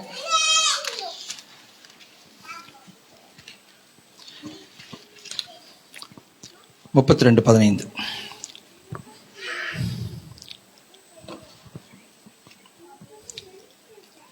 வாசிப்போமா? உன்னதத்திலிருந்து நம்மேல் ஆவி ஊற்றப்படும் மட்டும் அப்படியே இருக்கும். அப்பொழுது வனாந்திரம் செழிப்பான வயல்வெளியாகும், செழிப்பான வயல்வெளி காடாக எண்ணப்படும். ஆமீன். அதை சொல்லிட்டு திரும்ப என்ன சொல்றாருன்னா, வனாந்திரத்திலே நியாயம் வாசமாயிருக்கும், செழிப்பான வயல்வெளியிலே நீதி தங்கிய, நீதி திரும்பி வருது பாருங்க, நீதியின் கிரியை சமாதானமும் நீதியின் பலன் என்றும் உள்ள அமெரிக்கையுமாம். எனக்கு ரொம்ப ரொம்ப பைபிள்ல பிடிச்ச வசனங்கள்ல ரொம்ப பிடிச்ச வசனங்கள்ல ஒரு வசனம் 18வது வசனம். சேர்ந்து வாசிப்போம், நீங்க அண்டர்லைன் பண்ணிக்கோங்க. இப்படித்தான் உங்க வீட்டுக்காக நீங்க ஜெபிக்கணும். உங்க வீடு உடனே நீங்க இருக்க வீடா இருக்கலாம், இல்ல வாங்க போற வீடா இருக்கலாம், வாடகை வீடா இருக்கலாம், எந்த வீடா இருக்கட்டும் பரவாயில்ல. ஆனா நம்ம வீடு எப்படி இருக்கணும் தெரியுங்களா? இப்படி இருக்கணும். என் ஜனம் சமாதான தாவரங்களிலும் நிலையான வாசஸ்தலங்களிலும் அமைதியாய் தங்கும் இடங்களிலும் குடியிருக்கும். ஹல்லேலூயா. உன்னதத்திலிருந்து நம்மேல் ஆவி ஊற்றப்படும் மட்டும் அப்படி இருக்கும். அப்பத்தான் வனாந்திரம் செழிப்பான வயல்வெளியாகும், செழிப்பான வயல்வெளி காடாய் எண்ணப்படும். தேவ ஆவியானவர் ஊற்றப்படும் போது அங்கே தெய்வீக செழிப்பு வரும். எங்க தேவ ஆவியானவர் இருக்கிறாரோ அங்கே ஆசீர்வாதங்கள் இருக்கிறது, விடுதலை இருக்கிறது, சந்தோஷம் இருக்கு, சமாதானம் இருக்கு, நம்பிக்கை இருக்கிறது. தேவ ஆவியானவர் எங்கே இருக்கிறாரோ அங்கே கண்டிப்பா செழிப்பு இருக்கும். செழிப்பை அவர் ஊற்றுவார். ஏனென்றால் அவர் செழிப்பை கொடுக்கிற ஒரு ஆசீர்வாதமான ஒரு ஆவியானவர். அது மட்டுமல்ல, இந்த 18வது வசனத்தை உங்க பைபிள்ல தயவுசெய்து மார்க் பண்ணி வச்சுக்கோங்க. டெய்லி ஜெபம் பண்ணுங்க. என் வீடு எப்படி தெரியுமா இருக்கணும்?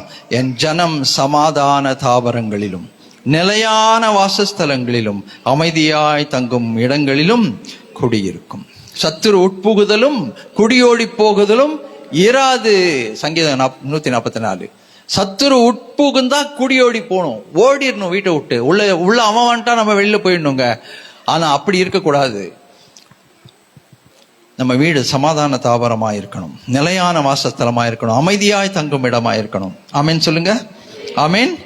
அப்போ அபிஷேகத்திலே நிலைத்திருக்கிறவர்களுக்கு இப்படிப்பட்ட கிருபையை தேவன் தருகிறார். அதே ஏசாயா தீர்க்கதரிசன புஸ்தகம் 35வது அதிகாரம் 1வது வசனத்தையும் வாசிப்போம். ஏசாயா தீர்க்கதரிசன புஸ்தகம் 35வது அதிகாரம் 1வது வசனம். வனாந்திரமும் வறண்ட நிலமும் மகிழ்ந்து கடுவெளி கழித்து புஷ்பத்தை போல செழிக்கும். அது மிகுதியாய் செழித்து பூரித்து ஆனந்த களிப்புடன் பாடும். லிபனோனின் மகிமையும் கர்மேல் சாரோன் என்பவர்களுடைய அலங்காரமும் அதற்கு அளிக்கப்படும். அவர்கள் கர்த்தருடைய மகிமையையும் நமது தேவனுடைய மகத்துவத்தையும் காண்பார்கள். ஆமென். ஹல்லேலூயா. இந்த வசனத்தை எல்லாம் மார்க் பண்ணி வச்சுக்கோங்க. இதெல்லாம் தெய்வீக செழிப்பு, தெய்வீக செழிப்பு. ஆமென். ரைட். அடுத்தது நீங்க பாத்தீங்கன்னாக்கா ரொம்ப முக்கியமான விஷயம் என்னன்னாக்கா, உண்மை எங்கே இருக்கிறதோ உண்மை உள்ள இடத்துல அந்த ஆசீர்வாதத்தை தேவன் நமக்கு அருளுகிறார் என்று சொல்லி பார்க்கணும். நீதிமொழிகள் 28வது அதிகாரம் 20வது வசனம். நீதிமொழிகள் 28வது அதிகாரம் 20வது வசனம் சேர்ந்து வாசிப்போம். நீதிமொழிகள் 28:20. உண்மையுள்ள மனுஷன் பரிபூர்ண ஆசீர்வாதங்களை பெறுவான். ஐஸ்வர்யமானகிறதுக்கு தீவிரிக்கிறவனோ ஆக்கினைக்கு தப்பான். உண்மை உள்ள மனுஷன் பரிபூர்ண ஆசீர்வாதங்களை பெறுவான். ஓகேயா? அதுக்கு பின்னால் நீங்க முன்னால பாத்தீங்கன்னா, தன் நிலத்தை பயிரெடுக்கிறவன் ஆகாரத்தால் திருப்தி ஆவான் அப்படின்னு சொல்லப்படுகிறது. ஓகே. சோ உண்மை உள்ள மனுஷன் எப்படிப்பட்ட ஆசீர்வாதமா? பரிபூர்ண குறைவில்லாத நிறைவான ஆசீர்வாதத்தை பெறுவான் அப்படின்றத நம்ம பார்க்கணும். ஸோ உண்மை உள்ள ஒரு வாழ்க்கை நம்ம எங்கே நடத்துகிறது என்றால் கர்த்தருடைய செழிப்புக்கு நம்மை நடத்துகிறது. எரேமியா தீர்க்கதரிசன புஸ்தகம் 17வது அதிகாரம் 7வது வசனம் 8வது வசனம். எரேமியா தீர்க்கதரிசன புஸ்தகம் 17வது அதிகாரம் 7வது வசனம் 8வது வசனம். எப்படிப்பட்ட மனுஷன் தெய்வீக செழிப்பை பெற்றுக்கொள்வான்? இது நமக்கு நல்ல தெரிந்த பகுதி தான். சேர்ந்து வாசிப்போம். எரேமியா 17:7-8. கர்த்தர் மேல் நம்பிக்கை வைத்து கர்த்தரை தன் நம்பிக்கையாய் கொண்டிருக்கிற மனுஷன் பாக்கியவான். அவன் தண்ணீர் அண்டையில் நாட்டப்பட்டதும் கால்வாய் ஓரமாய் தான் வேர்களை விடுகிறதும் உஷ்ணம் வருகிறதை காணாமல் இலை பச்சையாய் இருக்கிறதும் மழை தாழ்ச்சியான வருஷத்திலே வருத்தமாலின்றி தப்பாமல் கனி கொடுக்கிறதுமான மரத்தை போல இருப்பான். எப்படி? மழை தாழ்ச்சியாய் இருந்தாலும் அந்த வருஷத்திலும் கொஞ்சம் கூட வருத்தம் இல்லாம தப்பாமல் கனி கொடுக்கிறவனாய் இருப்பான். ஆமென். செழிப்பை பெற்றுக்கொள்ளுகிற மனுஷன் இல்லைன்னா செழிப்பு உள்ள மனுஷன், செழிக்கிற மனுஷன் கொடுக்கிறவனாய் இருப்பான். ஆமென். மற்றவர்களை ஆசீர்வதிக்கிறவனாய் இருப்பான். அதுதான் இந்த பரிசுத்த வேதாகம் சொல்லுது. கர்த்தர் மேல் நம்பிக்கை வைத்து கர்த்தரையே தன் நம்பிக்கையை கொண்டிருக்கிற மனுஷன் தண்ணீர் அண்டையில் நாட்டப்பட்டதாய் கால்வாய் ஓரத்திலே வேர்களை விடுகிற, உஷ்ணம் வந்தாலும் அது தெரியாதவனுக்கு இலை பச்சையாய் இருக்கிறது, மழை தாட்சியான வருஷத்திலும் வருத்தமின்றி தப்பாமல் கனி கொடுக்கிறது. கரங்களை வச்சு சொல்லுவோம், நான் மழை தாட்சியான வருஷத்திலும் தப்பாமல் கனி கொடுக்கிறவளாய் காணப்பட வேண்டும். ஆமென். அப்படிப்பட்ட செழிப்பை தேவன் நம் மீது நிறைவாய் தந்திருவாராக. ஆமென். ரைட். அடுத்தது 62வது சங்கீதம் 12வது வசனத்துல யாருக்கு இந்த செழிப்பு அருளப்படுகிறது? 62வது சங்கீதம் 12வது வசனம்.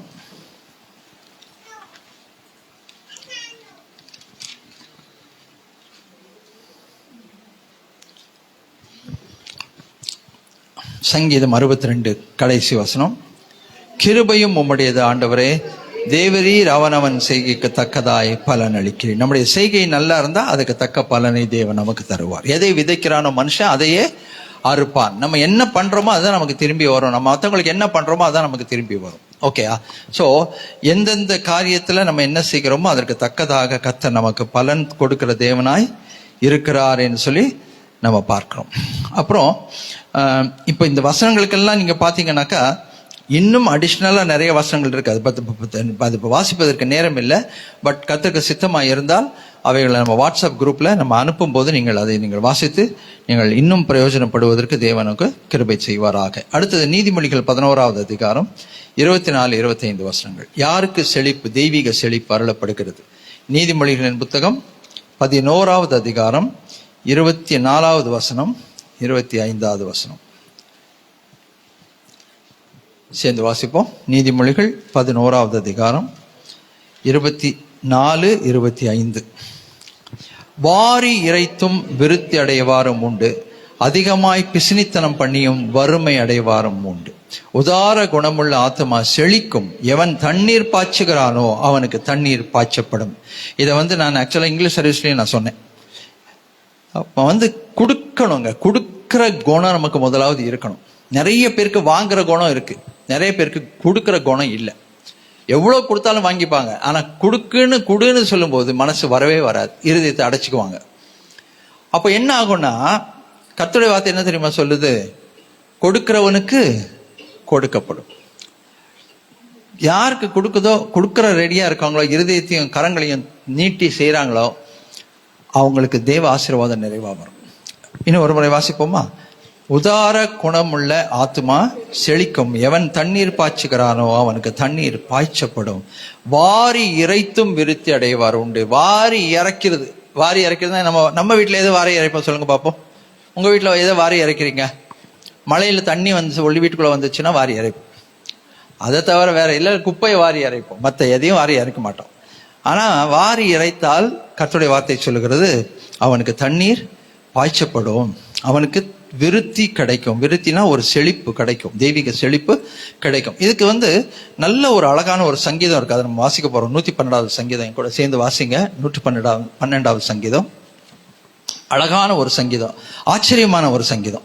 சில வசனங்கள் இதுல ரொம்ப ஆச்சரியமா இருக்கும். நீங்க பாத்தீங்கன்னா 112வது சங்கீதம் வாசிப்போம், எல்லாரும் சேர்ந்து வாசிப்போம். அல்லேலூயா கர்த்தருக்கு பயந்து அவருடைய கட்டளைகளில் மிக பிரியமா இருக்கிற மனுஷன் பாக்கியவான். அப்படிப்பட்டவனுடைய சந்ததி பூமியில் பலத்திற்கும், செம்மையானவருடைய வம்சம் ஆசீர்வதிக்கப்படும். ஆஸ்தியும் ஐஸ்வர்யமும் அவன் வீட்டில் இருக்கும். அவனுடைய நீதி என்றைக்கும் நிற்கும். நீதி நீதி நீதி செம்மையானவர்களுக்கு இருளிலே வெளிச்சம் உதிக்கும். அவன் இரக்கமும் மன உருக்கமும் உள்ளவர். இறங்கி கடன் கொடுத்து தன் காரியங்களை நியாயமானபடி நடப்பிக்கிற மனுஷன் பாக்கியவான். அவன் என்றென்றைக்கும் அசைக்கப்படாதிருப்பான். நீதி நீதி நீதிமான் நித்திய கீர்த்தி உள்ளவன்.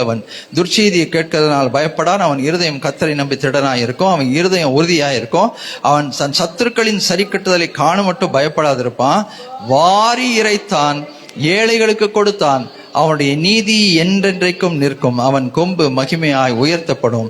துன்மார்க்கன் அதை கண்டு மனமடிவாகி தன் பற்களை கடித்துக் கொண்டு கரைந்து போவான். துன்மார்க்கருடைய ஆசை அழி. வாரி இறைத்தான், ஏழைகளுக்கு கொடுத்தான். அவன் நீதி என்றென்றைக்கும் நிற்கும். அவன் நீதிமானாய் இருந்தா அவன் செழிப்படைவான். அவ்வளவுதாங்க ரகசியம். வாரி இறைத்தான், ஏழைகளுக்கு கொடுத்தான். ஏழைகளுக்கு கொடுக்கிறது ரொம்ப நல்ல விஷயம். எல்லாருக்குமே ஏழை இருப்பாங்க. கோடீஸ்வரனுக்கு ஏழை இருப்பான். சாதாரணமான ரோட்ல நடந்து போற மனுஷனுக்கும் அவனை விட ஒரு ஏழை இருப்பான். பாத்தீங்கன்னா அவன் அந்த ஏழைக்கு செய்யணும், மனப்பூர்வமா செய்யணும். ஓகே, இன்னைக்கு எப்படி ஆயிடுச்சுன்னு கேளுங்க. சில நேரத்துல நம்ம கர்த்தரை நம்ம நிறைய ஆசீர்வதிக்கும் போது என்ன பண்றோம் தெரியுங்களா? நம்ம தேவாலயத்துக்கு நம்ம கரங்களை கர்த்தர் நல்லா வலுப்படுத்துறாருன்னு வச்சுக்கோங்களேன். நம்ம தேவாலயத்துக்கு கொடுக்கறது கணக்கு பண்ணி கொடுப்போம். இன்னைக்கு நிறைய பேர் நீங்க பாத்தீங்கன்னா தேவாலயத்துக்கு 1000 ரூபாய் கொடுப்பாங்க. ஆனா பார்லருக்கு போய் 2000 ரூபாய் கொடுப்பாங்க. முடி வெட்டுறதுக்கு 4000 ரூபாய் கொடுப்பாங்க. மேக்கப் பண்றதுக்கு 6000 ரூபாய் கொடுப்பாங்க. ஆனா சபைக்கு எவ்வளவு கொடுப்பாங்க தெரியுங்களா? 1000 ரூபாய். எப்படிங்க செழிப்பு வரும்? எப்படி ஆசீர்வாதம் வரும்? சொல்லுங்க பார்ப்போம்.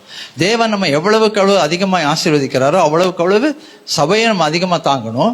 அதுக்கப்புறம் நம்ம ஏழை எளியவர்களுக்கும் நம்ம செய்யணும்.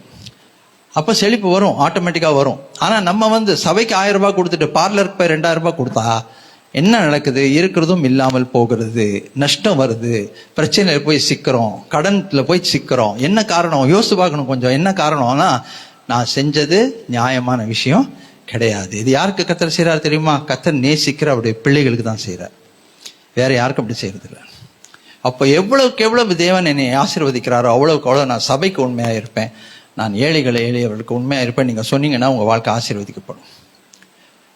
இன்னைக்கு நிறைய பேர் என்ன நினைக்கிறாங்க தெரியுங்களா? நான் ஒரு பைசா கூட யாருக்கும் கொடுக்காம நான் சேர்த்து வைப்பேன், நான் ஒரு பைசா செலவு பண்ண மாட்டேன் யாருக்கும். அது எங்கேயோ ஒரு இடத்துல விழலுக்கு போகுது, எங்கேயோ ஒரு இடத்துல போகுது, வீணா போகுது, எங்கேயோ ஒரு இடத்துல அது நஷ்டமா போகுது. அது எங்கேயோ ஒரு இடத்துல நம்மளை கொண்டு போய் ஒரு வேதனையான பள்ளத்தாக்குக்குள்ள நிறுத்துது. காரணம் என்ன தெரியுமா? நான் ரொம்ப கவனமா இருந்தேங்க. என்னுடைய பணத்தை குறித்து, என் சம்பாத்தியத்தை குறித்து எல்லாத்தையும் பத்திரமா சேர்த்து வைப்பேன். கணக்கு பண்ணி வாழ்வாங்க பாருங்க. அந்த கணக்கு சின்ன பின்னமா போயிடும். கடைசியில போய் அவங்க கடன் தொல்லையிலும் வேதனையிலும் நஷ்டத்திலும் நிற்பார்கள். இது நடந்து கொண்டு தான் இருக்கிறது நிறைய இடத்துல. நிறைய ஆண்டோடைய பிள்ளைகளுடைய வாழ்க்கையில நடக்குது. ஆனால் அவங்க உணர்றது கிடையாது. கர்த்தரை கனம் பண்ண வேண்டியதுல கனம் பண்ணுங்க. அதனால தான் திரும்ப திரும்ப உங்கள்கிட்ட சொல்லுவேன், அந்த கவர்ல நீங்க தசம பாகம்னு நீங்க எழுதுனீங்கன்னா, நம்முடைய சர்ச் கவர்ல தசம பாகம்னு நீங்க எழுதினீங்கன்னா அது தசம பாகமா இருக்கணும். தசம பாகம்னா என்ன சொல்லுங்க? உங்களுடைய வருமானத்துல குறைந்தபட்சம் 10% இருந்தா தசம பாகம்னு எழுதுங்க. மற்றபடி தசம பாகத்துல நீங்க அதை விட குறைவா கொடுக்கும்போது, பாதி கொடுக்கும்போது, கால்வாசி கொடுக்கும்போது, ஒரு மாசம் கொடுக்காம இன்னொரு மாசம் கொடுக்கும்போது அது தசம பாகம்னு எழுதாதீங்க. காணிக்கைன்னு எழுதுங்க. ஒன்றும் பிரச்சனை இல்லை. யாரும் உங்களை ஒன்றும் சொல்ல போறது இல்லை, யாரும் உங்களை அடிக்க போறது இல்லை. ஏன்னா சபையில நீங்க கொடுத்தே ஆகணும்னு தலைகையில நிக்கிற சபை கிடையாது. இது உங்களுக்கு நல்லாவே தெரியும். ஆனால் இதை நான் டீச் பண்ண கடமைப்பட்டிருக்கிறேன். நீங்க உங்களுடைய வருமானத்தின் 10% இருந்துச்சுன்னா டைத்துன்னு எழுதுங்க. டைத் தசமா பாகம். இல்லையா கீழே காணிக்கையில் எழுதுங்க, பிற காணிக்கைகள் எழுதுங்க, எதுல வேணா எழுதுங்க, ஒன்றும் பிரச்சனை இல்லை. ஏனென்றால் இந்த மாதிரி காரியங்களை நம்ம கர்த்தருக்கு உண்மையாக இருக்க வேண்டியது அவசியமா இருக்குது. நீங்க 30,000 ரூபாய் சம்பளத்தை வாங்கிட்டு நீங்க 500 ரூபாய் தசம பாகம், 1000 தசம பாகம் நீங்க எழுதாதீங்க. அது ரொம்ப தப்பான விஷயம். அதை பார்த்து கரெக்டா எழுதுங்க. சின்ன சின்ன விஷயங்களை நம்ம உண்மையா இருந்தா கர்த்தர் பெரிய காரியங்களை நம்மை ஆசீர்வதிப்பார். கொஞ்சத்துல உண்மையா இருக்க கர்த்தர் பெரிய காரியத்துக்கு உயர்த்துவார். 2வது, உங்க செலவினங்களை யோசித்து பாருங்க. தேவாலயத்துக்கு நீங்க கொடுக்கறதும், நீங்க போய் ஒரு விழலுக்கு வீணாய் செலவு பண்ணுகிற பர்சன்டேஜ் நீங்க பாத்தீங்கன்னாக்கா அப்ப தெரியும் ஏன் ஆண்டவர் நம்மள எங்கேயோ பிடிச்சி அமுத்தி விட்டாரு, ஏன் இந்த பிரச்சனை வந்தது, ஏன் இந்த கஷ்டம் வந்தது, ஏன் இந்த நல்லா வாழ்ந்திருக்கணும், தலை நிமிர்ந்து வாழ்ந்திருக்க வேண்டிய இடத்துல ஏன் நான் இவ்வளவு இப்போ போய் மூச்சை பிடிச்சிக்கிட்டு மூச்சு விட முடியாம கஷ்டப்படுறேன் அப்படின்றத நம்ம உணர்வோம். ஏன்னா சில இடத்துல நம்ம தேவைக்கு மேலே சில காரியங்களை செய்து விட்டோம். தேவைக்கு மேலே சில கமிட்மெண்ட்ஸை நம்ம தலைமையில் போட்டுக்கிட்டோம். கர்த்தர் ஆசீர்வதிச்சாரு, நல்ல செழிப்படைய செஞ்சாரு, நிறைய விஷயம் செஞ்சாரு. ஆனால் தேவாலயத்துக்கு நான் இருக்க வேண்டிய விதத்தில் உண்மையா இல்லை.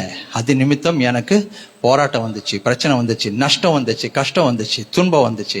இன்னைக்கு நான் ரொம்பவும் பரிதாபமான பள்ளத்தாக்கில் நின்று கொண்டிருக்கிறேன் என்பதை கர்த்தர் நமக்கு உணர்த்தும்படிக்கு இந்த வார்த்தைகளை வெளிப்படுத்துகிறார். ஆமென்.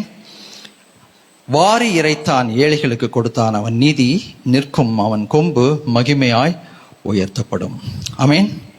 கடைசியா யாத்திராகமம் 1வது அதிகாரம் 21வது வசனம், செழிப்பு வருவதற்கான காரணம்.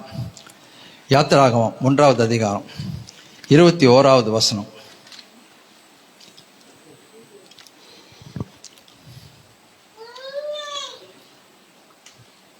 Exodus chapter 1 verse 21.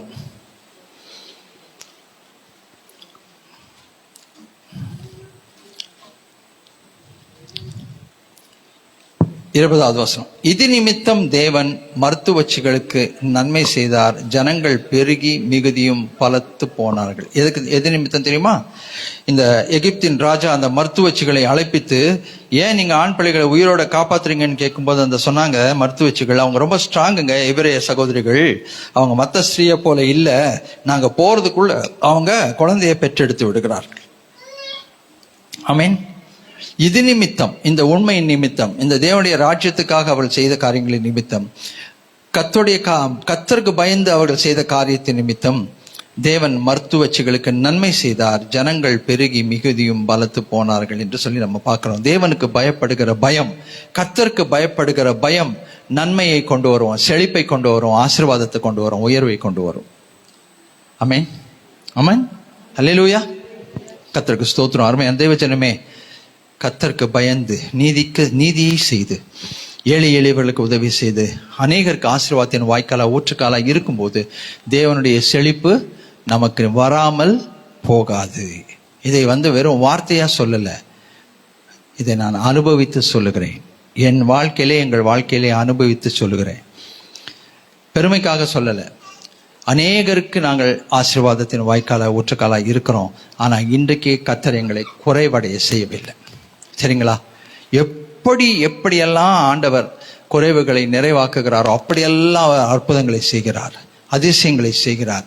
நான் இங்க ஜெபம் எல்லாம் என்ன தெரியுங்களா?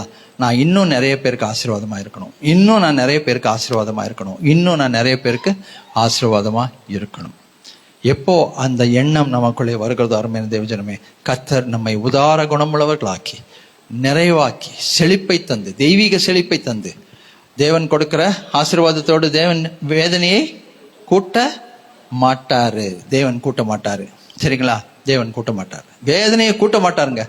அவர் கொடுக்கிற ஆசீர்வாதத்தை தேவன் வேதனை கூட்ட மாட்டார். அந்த வேதனை இல்லாத ஆசீர்வாதங்களின் நிறைவை பெற்றுக்கொள்ள தேவன் நம் அனைவருக்கும் கிருபை அருளுவாராக. ஆமீன். இந்த வார்த்தையெல்லாம் உண்மையா? உண்மையா? உண்மையான ஒரு ஆமீன் சொல்லுங்க பார்ப்போம். அல்லேலூயா. ஆமீன். அப்படியே நம்ம ஜெபம் பண்ணலாம். தலைகளை தாழ்த்தி அப்படியே நம்ம ஜெபம் பண்ணலாம். கர்த்தர் உங்க கூட என்ன பேசினார்ன்றதை கொஞ்சம் கவனிச்சு பாருங்க. கண்டிப்பா ஆண்டவர் பேசியிருக்கார். தேவன் பேசாம இருக்க மாட்டார். எங்க நம்ம வழுக்கணும், எங்க சறுக்கணும், எங்க நம்ம இன்னும் சரியாகல, எந்த இடத்துல எதை நம்ம கோட்டை விட்டோம், எங்க கேப் விட்டோம், எதை நம்ம நீதியா செய்யல, எதனால இந்த பிரச்சனை, எதனால இந்த நஷ்டம், எதனால இந்த கஷ்டம், எதனால இந்த துன்பம், நல்லா தானே போயிட்டு இருந்துச்சு, ஏன் எனக்கு இப்படி ஆச்சு? கொஞ்சம் யோசித்து பார்த்தீங்கன்னா கர்த்தர் எதை பேசினார் என்பது உங்களுக்கு புரியும். அந்த இடத்தை சீர்படுத்துங்க. முதலாவது அந்த இடத்த கரெக்டாக சீர்படுத்துங்க. அந்த இடத்த கரெக்டாக சீர்படுத்துங்க. அதை நீங்க சீர்படுத்தி இப்பவே நீங்க ஆண்டவர்கிட்ட மன்னிப்பு கேட்டு சரிப்படுத்திட்டீங்கன்னா கர்த்தருடைய செழிப்பு ஆசீர்வாதம் உங்கள் மீது நிறைவாய் வரும். எந்த குறைவை இப்ப நீங்க அனுபவித்துட்டு இருக்கீங்களோ அந்த குறைவில் கர்த்தருடைய மகிமை ஐஸ்வர்யம் விளங்கும். அவர் உங்கள் தலைகளை உயர்த்தி எண்ணெயால் அபிஷேகம் பண்ணி பாத்திரம் நிரம்பி வழியும்படியாக உங்களை ஆசீர்வதிப்பார். இப்பொழுது உங்களை கைவிட மாட்டார், தாங்குவார், வழிநடத்துவார், ஆதரிப்பார். ஆண்டவர்கிட்ட சொல்லுங்க, ஆண்டவரே எங்கேயோ நான் எங்கேயோ விட்டுட்டேன், கோட்டை விட்டுட்டேன், ஆண்டவரே எங்கேயோ ஒரு தப்பு பண்ணிட்டேன், ஏதோ ஒரு மிஸ்டேக் பண்ணிட்டேன், ஏதோ ஒன்று செய்ய வேண்டியதை செய்யலை. இப்போ என் கர்த்தர் எனக்கு ஞாபகப்படுத்துறாரு. அதனால சொல்றேன், பொருத்தனை பண்ணியிருப்பீங்க, ஆனா பொருத்தனை பண்ண காரியத்தை கர்த்தர் உங்களுக்கு நிறைவேற்றிருப்பாரா? நீங்க பொருத்தனையை நிறைவேற்றவில்லை. பொருத்தனையே நீங்க இன்னும் நிறைவேற்றல. ஆனா கர்த்தர் உங்களுக்கு என்ன சொன்னாரோ, எதை கேட்டாரோ அதை கர்த்தர் கொடுத்துட்டாரு. ஆனா நீங்க பொருத்தனையை இன்னும் நிறைவேற்றல. இன்னமும் சொல்கிறேன், அடுத்த விஷயம், காணிக்கை பணத்தை சம்பளம் வாங்கினது முதலாவது பிரிச்சு வைங்க. அதை முதல்ல தேவாலயத்துக்கு கொண்டு வந்து கொடுங்க. ஏழைகளுக்கு அனுப்புறது அனுப்புங்க, ஊழியக்காரர்களுக்கு அனுப்புறது, ஊழியங்களுக்கு அனுப்புறது அனுப்புங்க. அதை 2வது வாரம், 3வது வாரம், 4வது வாரம் நீங்க தள்ளி போட்டீங்கன்னா அது சில வேளைகளிலே நடக்காமலே போகலாம். வேற செலவுகள் வரும். அதுக்கப்புறம் அதில் தைரியமா துணிகரமா கையை வைப்போம், அதை செலவு பண்ணுவோம். அப்புறம் அந்த மாசம் அதை நம்ம செய்ய மாட்டோம். இதெல்லாம் நம்மளை கொண்டு போய் பிரச்சனைகளை விடும். எப்போ சம்பளம் வருதோ, முதல் வாரத்தில் சம்பளம் வந்த உடனே முதல் வேலை, அதை நீங்க என்ன கர்த்தருக்கு பொருத்தனை பண்ணி செய்து கொண்டிருக்கிறீர்களோ அதன்படி நீங்க செய்யுங்க. தேவன் நம்மை ஒரு நாளும் நம்முடைய கையை குறைவாக்க மாட்டார். அல்லேலூயா. நம்ம சபைக்கு உண்மையா இருக்கிறபடினாலே தேவன் ஆசீர்வதித்த தலைகளை உயர்த்தின அத்தனை நிறைய தலைகள் இருக்கு. உங்களை நான் ஆசீர்வதிக்கிறேன். நீங்க கர்த்தருக்கு உண்மையா இருக்கிறபடினாலே கர்த்தர் உங்களுக்கு நிறைய நன்மைகளை செய்து கொண்டிருக்கிறார். நடக்காதுன்னு நினைச்ச காரியங்களை தொடங்கி இருக்கிறார், செய்ய தொடங்கி இருக்கிறார். நிறைய காரியங்கள் இது வராது, கிடைக்காதுன்னு நீங்க நினைச்சீங்க. ஆனா கர்த்தர் அதை செய்ய தொடங்கி இருக்கிறார். உங்களுக்குள்ளேயே செத்து போன நம்பிக்கைகள் துளிர்க்க தொடங்கி இருக்கிறது. காரணம் என்ன தெரியுமா? நீங்க கர்த்தருக்கு உண்மையா இருக்கீங்க. இந்த சபைக்காகவும் கர்த்தருக்காகவும் உண்மையா இருக்கிற அத்தனை பேரையும் ஊழியக்காரன் என்ற ஸ்தானத்துல மனப்பூர்வமாய் நான் வாழ்த்துகிறேன், மனப்பூர்வமாய் நான் ஆசீர்வதிக்கிறேன். தேவனுக்கு உண்மையா இருக்கிறபடினாலே தேவன் ஒரு நாள் உங்களை வெறுமையாய் விடமாட்டார். உங்கள் சகல தேவைகளையும் அற்புதமாய் சந்திப்பார், உங்களை ஆசீர்வதிப்பார், உங்களை கைவிட மாட்டார். அதனால இந்த விஷயத்துல கவனக்குறைவாக இருக்காதீங்க. இந்த விஷயத்துல நீங்க கொஞ்சம் கூட நெக்லிஜென்ட்டா இருக்காதீங்க. சரிங்களா? இது சரியாய் இந்த காரியங்களை நாம் நிறைவேற்றும் போது கண்டிப்பா அதனுடைய நிறைவையும் ஆசீர்வாதத்தையும் செழிப்பையும் நாம் பெற்றுக்கொண்டு இன்னும் அநேகருக்கு ஆசீர்வாதத்தின் வாய்க்காலாய் ஊற்றுக்காலாய் இருக்கலாம். இன்னும் ஒரு காரியத்தை ஆண்டவர் ஞாபகப்படுத்துறா, அதையும் நான் சொல்றேன். உங்களுக்கு 2015 ஆண்டு என்ன சம்பளம் இருந்ததோ அந்த சம்பளம் இன்னைக்கு 2025 கர்த்தர் எவ்வளவு உயர்த்தி கொடுத்திருக்காரு. ஆனா நீங்க கொடுக்குற காணிக்கை இன்னும் உயரவே இல்லை. நீங்க 2015 என்ன போட்டீங்களோ அந்த காணிக்கை தான் இன்னைக்கும் நீங்க போட்டுக்கிட்டு இருக்கீங்க. ஆனா எத்தனையோ மடங்கு ஆண்டவர் உங்கள் சேலரியை உயர்த்தி கொடுத்திருக்கிறாரு, அதை நீங்க இன்னும் இன்க்ரீஸ் பண்ணவே இல்லை. என்னடா பாஸ்டர் இன்னைக்கு இப்படி பேசுறாருன்னா, நான் டீச்சிங் கொடுக்குறேன், அவ்வளவுதான். ஒரு நாளும் நீங்க காணிக்க கொடுங்க தசமாகம் கொடுங்கன்னு நம்மள இந்த சபையில பேசுறது கிடையாது. ஆனா டீச்சிங் கொடுக்குற அந்த பொறுப்பு எனக்கு இருக்கிறது. சரிங்களா? சோ உங்க சம்பளம் எப்போ உயருதோ அப்பொழுது உங்கள் ஈகையும் உயர வேண்டும். அதுல நீங்க உண்மையா இருந்தா கண்டிப்பா அது நிமித்தமா கர்த்தர் உங்களை நிச்சயமா ஆசீர்வதிப்பார். உங்க கரங்களை கர்த்தர் இன்னும் அதிகமாய் வலுப்படுத்துவார். ஸ்டாண்டர்ட் ஆஃபரிங் ஃப்ரம் சம்பாதிக்க ஆரம்பிச்சதுலேருந்து இன்னைக்கு வரைக்கும் ஸ்டாண்டர்ட் ஆஃபரிங் நீங்க போட்டுட்டு இருந்தீங்கன்னா எங்கேயோ பிரச்சனை இருக்கிறது என்று சொல்லி அர்த்தம். கர்த்தர் உங்களை ஆசீர்வதிக்க உங்கள் கரங்கள் இன்னும் அதிகமாய் அநேகருக்கு ஆசீர்வாதமாய் மாற வேண்டும். ஒரு ஆமீன் சொல்லுவோமா? ஆமீன். கொஞ்சம் ஒரு டைம் தர, ஒரு நிமிஷம்.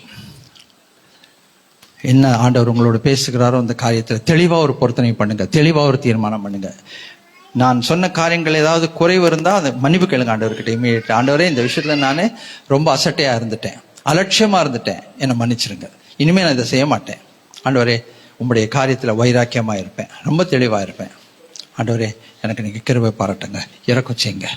ஆண்டவரே நான் உனக்கு உண்மையா இருக்கணும். ஆண்டவரே எப்படியும் நான் உனக்கு உண்மையா இருக்கணும். நீர் கொடுக்கிற தெய்வீக செழிப்பை என் வாழ்க்கையிலே நான் பெற்றுக்கொள்ளணும். எனக்கு கிருபை பாராட்டுங்க, இறக்கம் செய்யுங்க. நாம் அப்படியே நம்மை ஒப்பு கொடுத்து இந்த திருவிருந்துக்கு ஆயத்தமா இருக்கிறவர்கள் மறுபடியுமாக ஒரு நிமிஷம் நம்முடைய இருதயத்தை நாம் ஆராய்ந்து பார்ப்போம். நாம் கேட்ட சத்தியத்தின்படி நாம் ஏதாவது குறைவுள்ளவர்களாக இருப்போமானால், அல்லது மற்ற காரியங்களிலே ஏதாவது குறைவுகள் நமக்கு இருக்குமானால் அவைகள் எல்லாவற்றையும் கர்த்தருடைய சமூகத்திலே நாம் ஏற்கனவே அறிக்கையிட்டிருப்போம், ஆயத்தத்தோடு கூட இங்கு வந்திருப்போம். ஆனால் இங்கு வந்த பிறகும் ஒரு முறை நம்முடைய இருதயத்தை நாம் ஆயத்தமாக்கிக் கொள்வோம். தேவனை துணிகரமான பாவங்களுக்கு என்னை விலக்கி காத்துக்கொள்ளும், மறைமுகமான பாவங்களுக்கு என்னை விலக்கி காத்துக்கொள்ளும் என்று சொல்லி சங்கீதக்காரன் சொல்லுகிறது போல அவருடைய சமூகத்திலே வந்து நம்முடைய பாவங்கள், தோஷங்கள் எல்லாவற்றையும் மாற்றுகிற, சாபங்கள் எல்லாவற்றையும் மாற்றுகிற அவருடைய இரத்தத்திற்காக நாம் தேவனுக்கு நன்றி செலுத்துவோம்.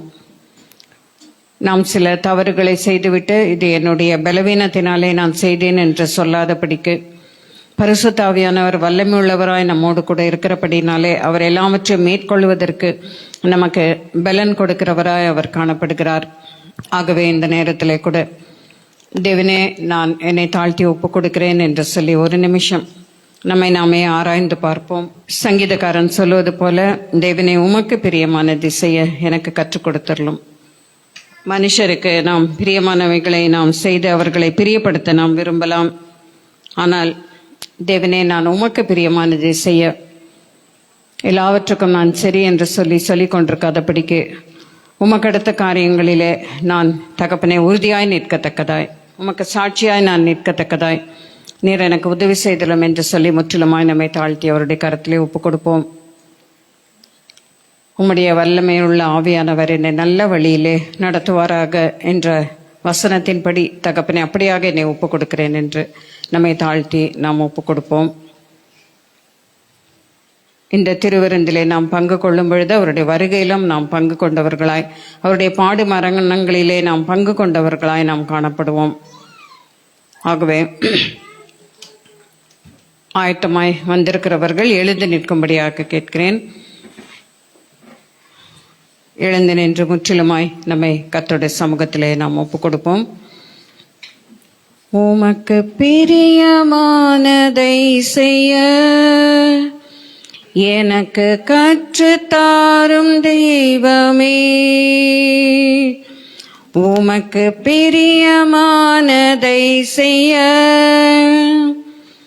எனக்கு கற்றுத்தாரும் தெய்வமே,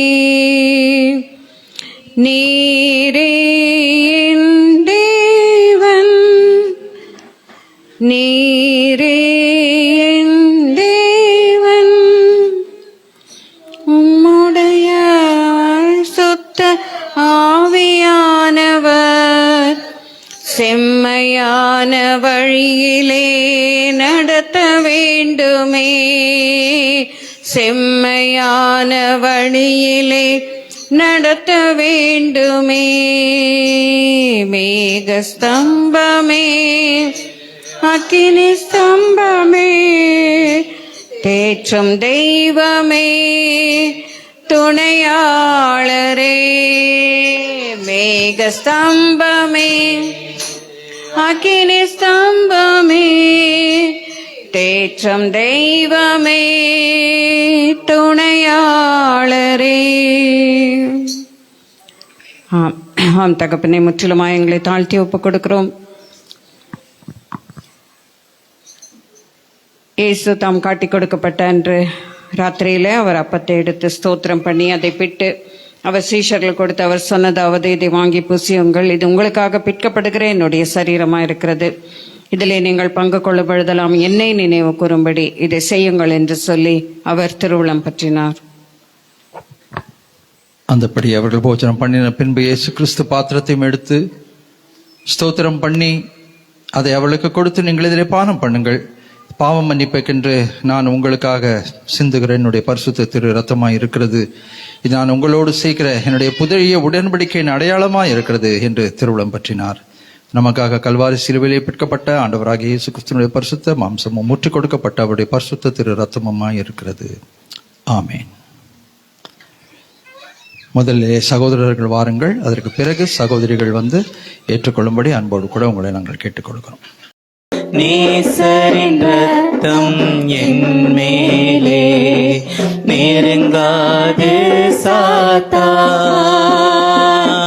பாசமாய் சிலுவையில் பலியானார், பாவத்தை வென்று விட்டார்.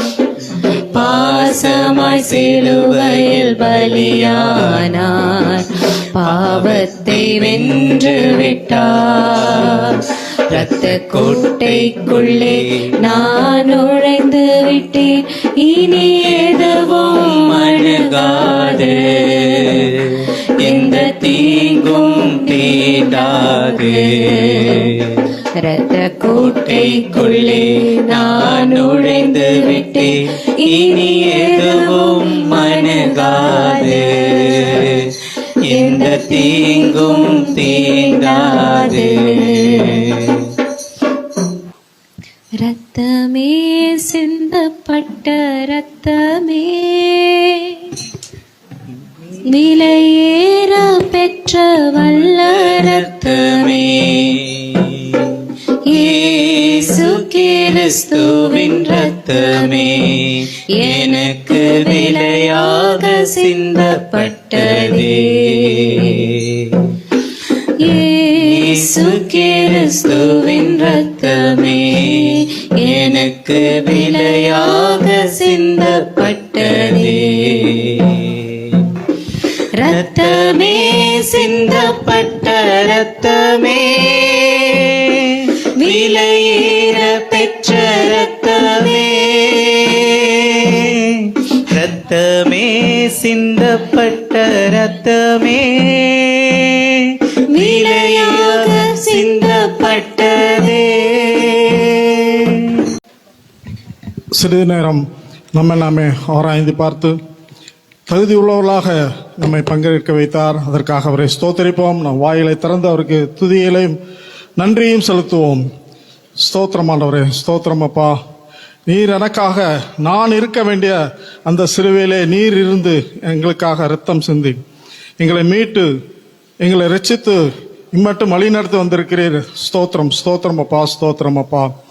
உம்முடைய சரீரத்திலும் இரத்தத்திலும் பங்கெடுக்க நீ கொடுத்த கிருபைக்காக உம்மை ஸ்தோத்தரிக்கிறோம். ஸ்தோத்திரம், ஸ்தோத்திரம் அப்பா. பங்கு பெற்ற ஒவ்வொருவரையும் நீங்க ஆசீர்வதித்து பரம ஆசீர்வாதத்தினாலும் தெய்வீக செழிப்பினாலும் நீர் அவங்களை ஆசீர்வாதத்தை வழி நடத்துங்கப்பா. இதில் தகுதியாக பங்கு பெற்ற ஒவ்வொரு ஆத்மாவையும் உம்முடைய கரங்களை ஒப்படைக்கிறோம். நீங்க ஆண்டவரே அவருடைய உள்ளந்திரியங்களை அறிந்திருக்கிற தேவன் அப்பா, தேவைகளை அறிந்திருக்கிற தேவன். நீர் அவர்கள் தேவைகளை சந்தித்து இந்த மறும் நாட்களிலே அவர் உமக்காக எழுந்து பிரகாசிக்கிற ஒளியாகவும் சாட்சியாகவும் இருக்க நீங்க கிருபை செய்யுங்கப்பா. ஒவ்வொருவரையும் ஆசீர்வதித்து வழி நடத்துங்க. மீதியான நேரத்திலும் நாங்கள் உமக்காக சாட்சியாக எழும்பி பிரகாசித்து எங்கள் வாழ்க்கையில் ஒவ்வொரு நாளும் தெய்வீக செழிப்பை பெற்றவர்களாக நாங்கள் செல்ல நீங்க கிருபை செய்யுங்க.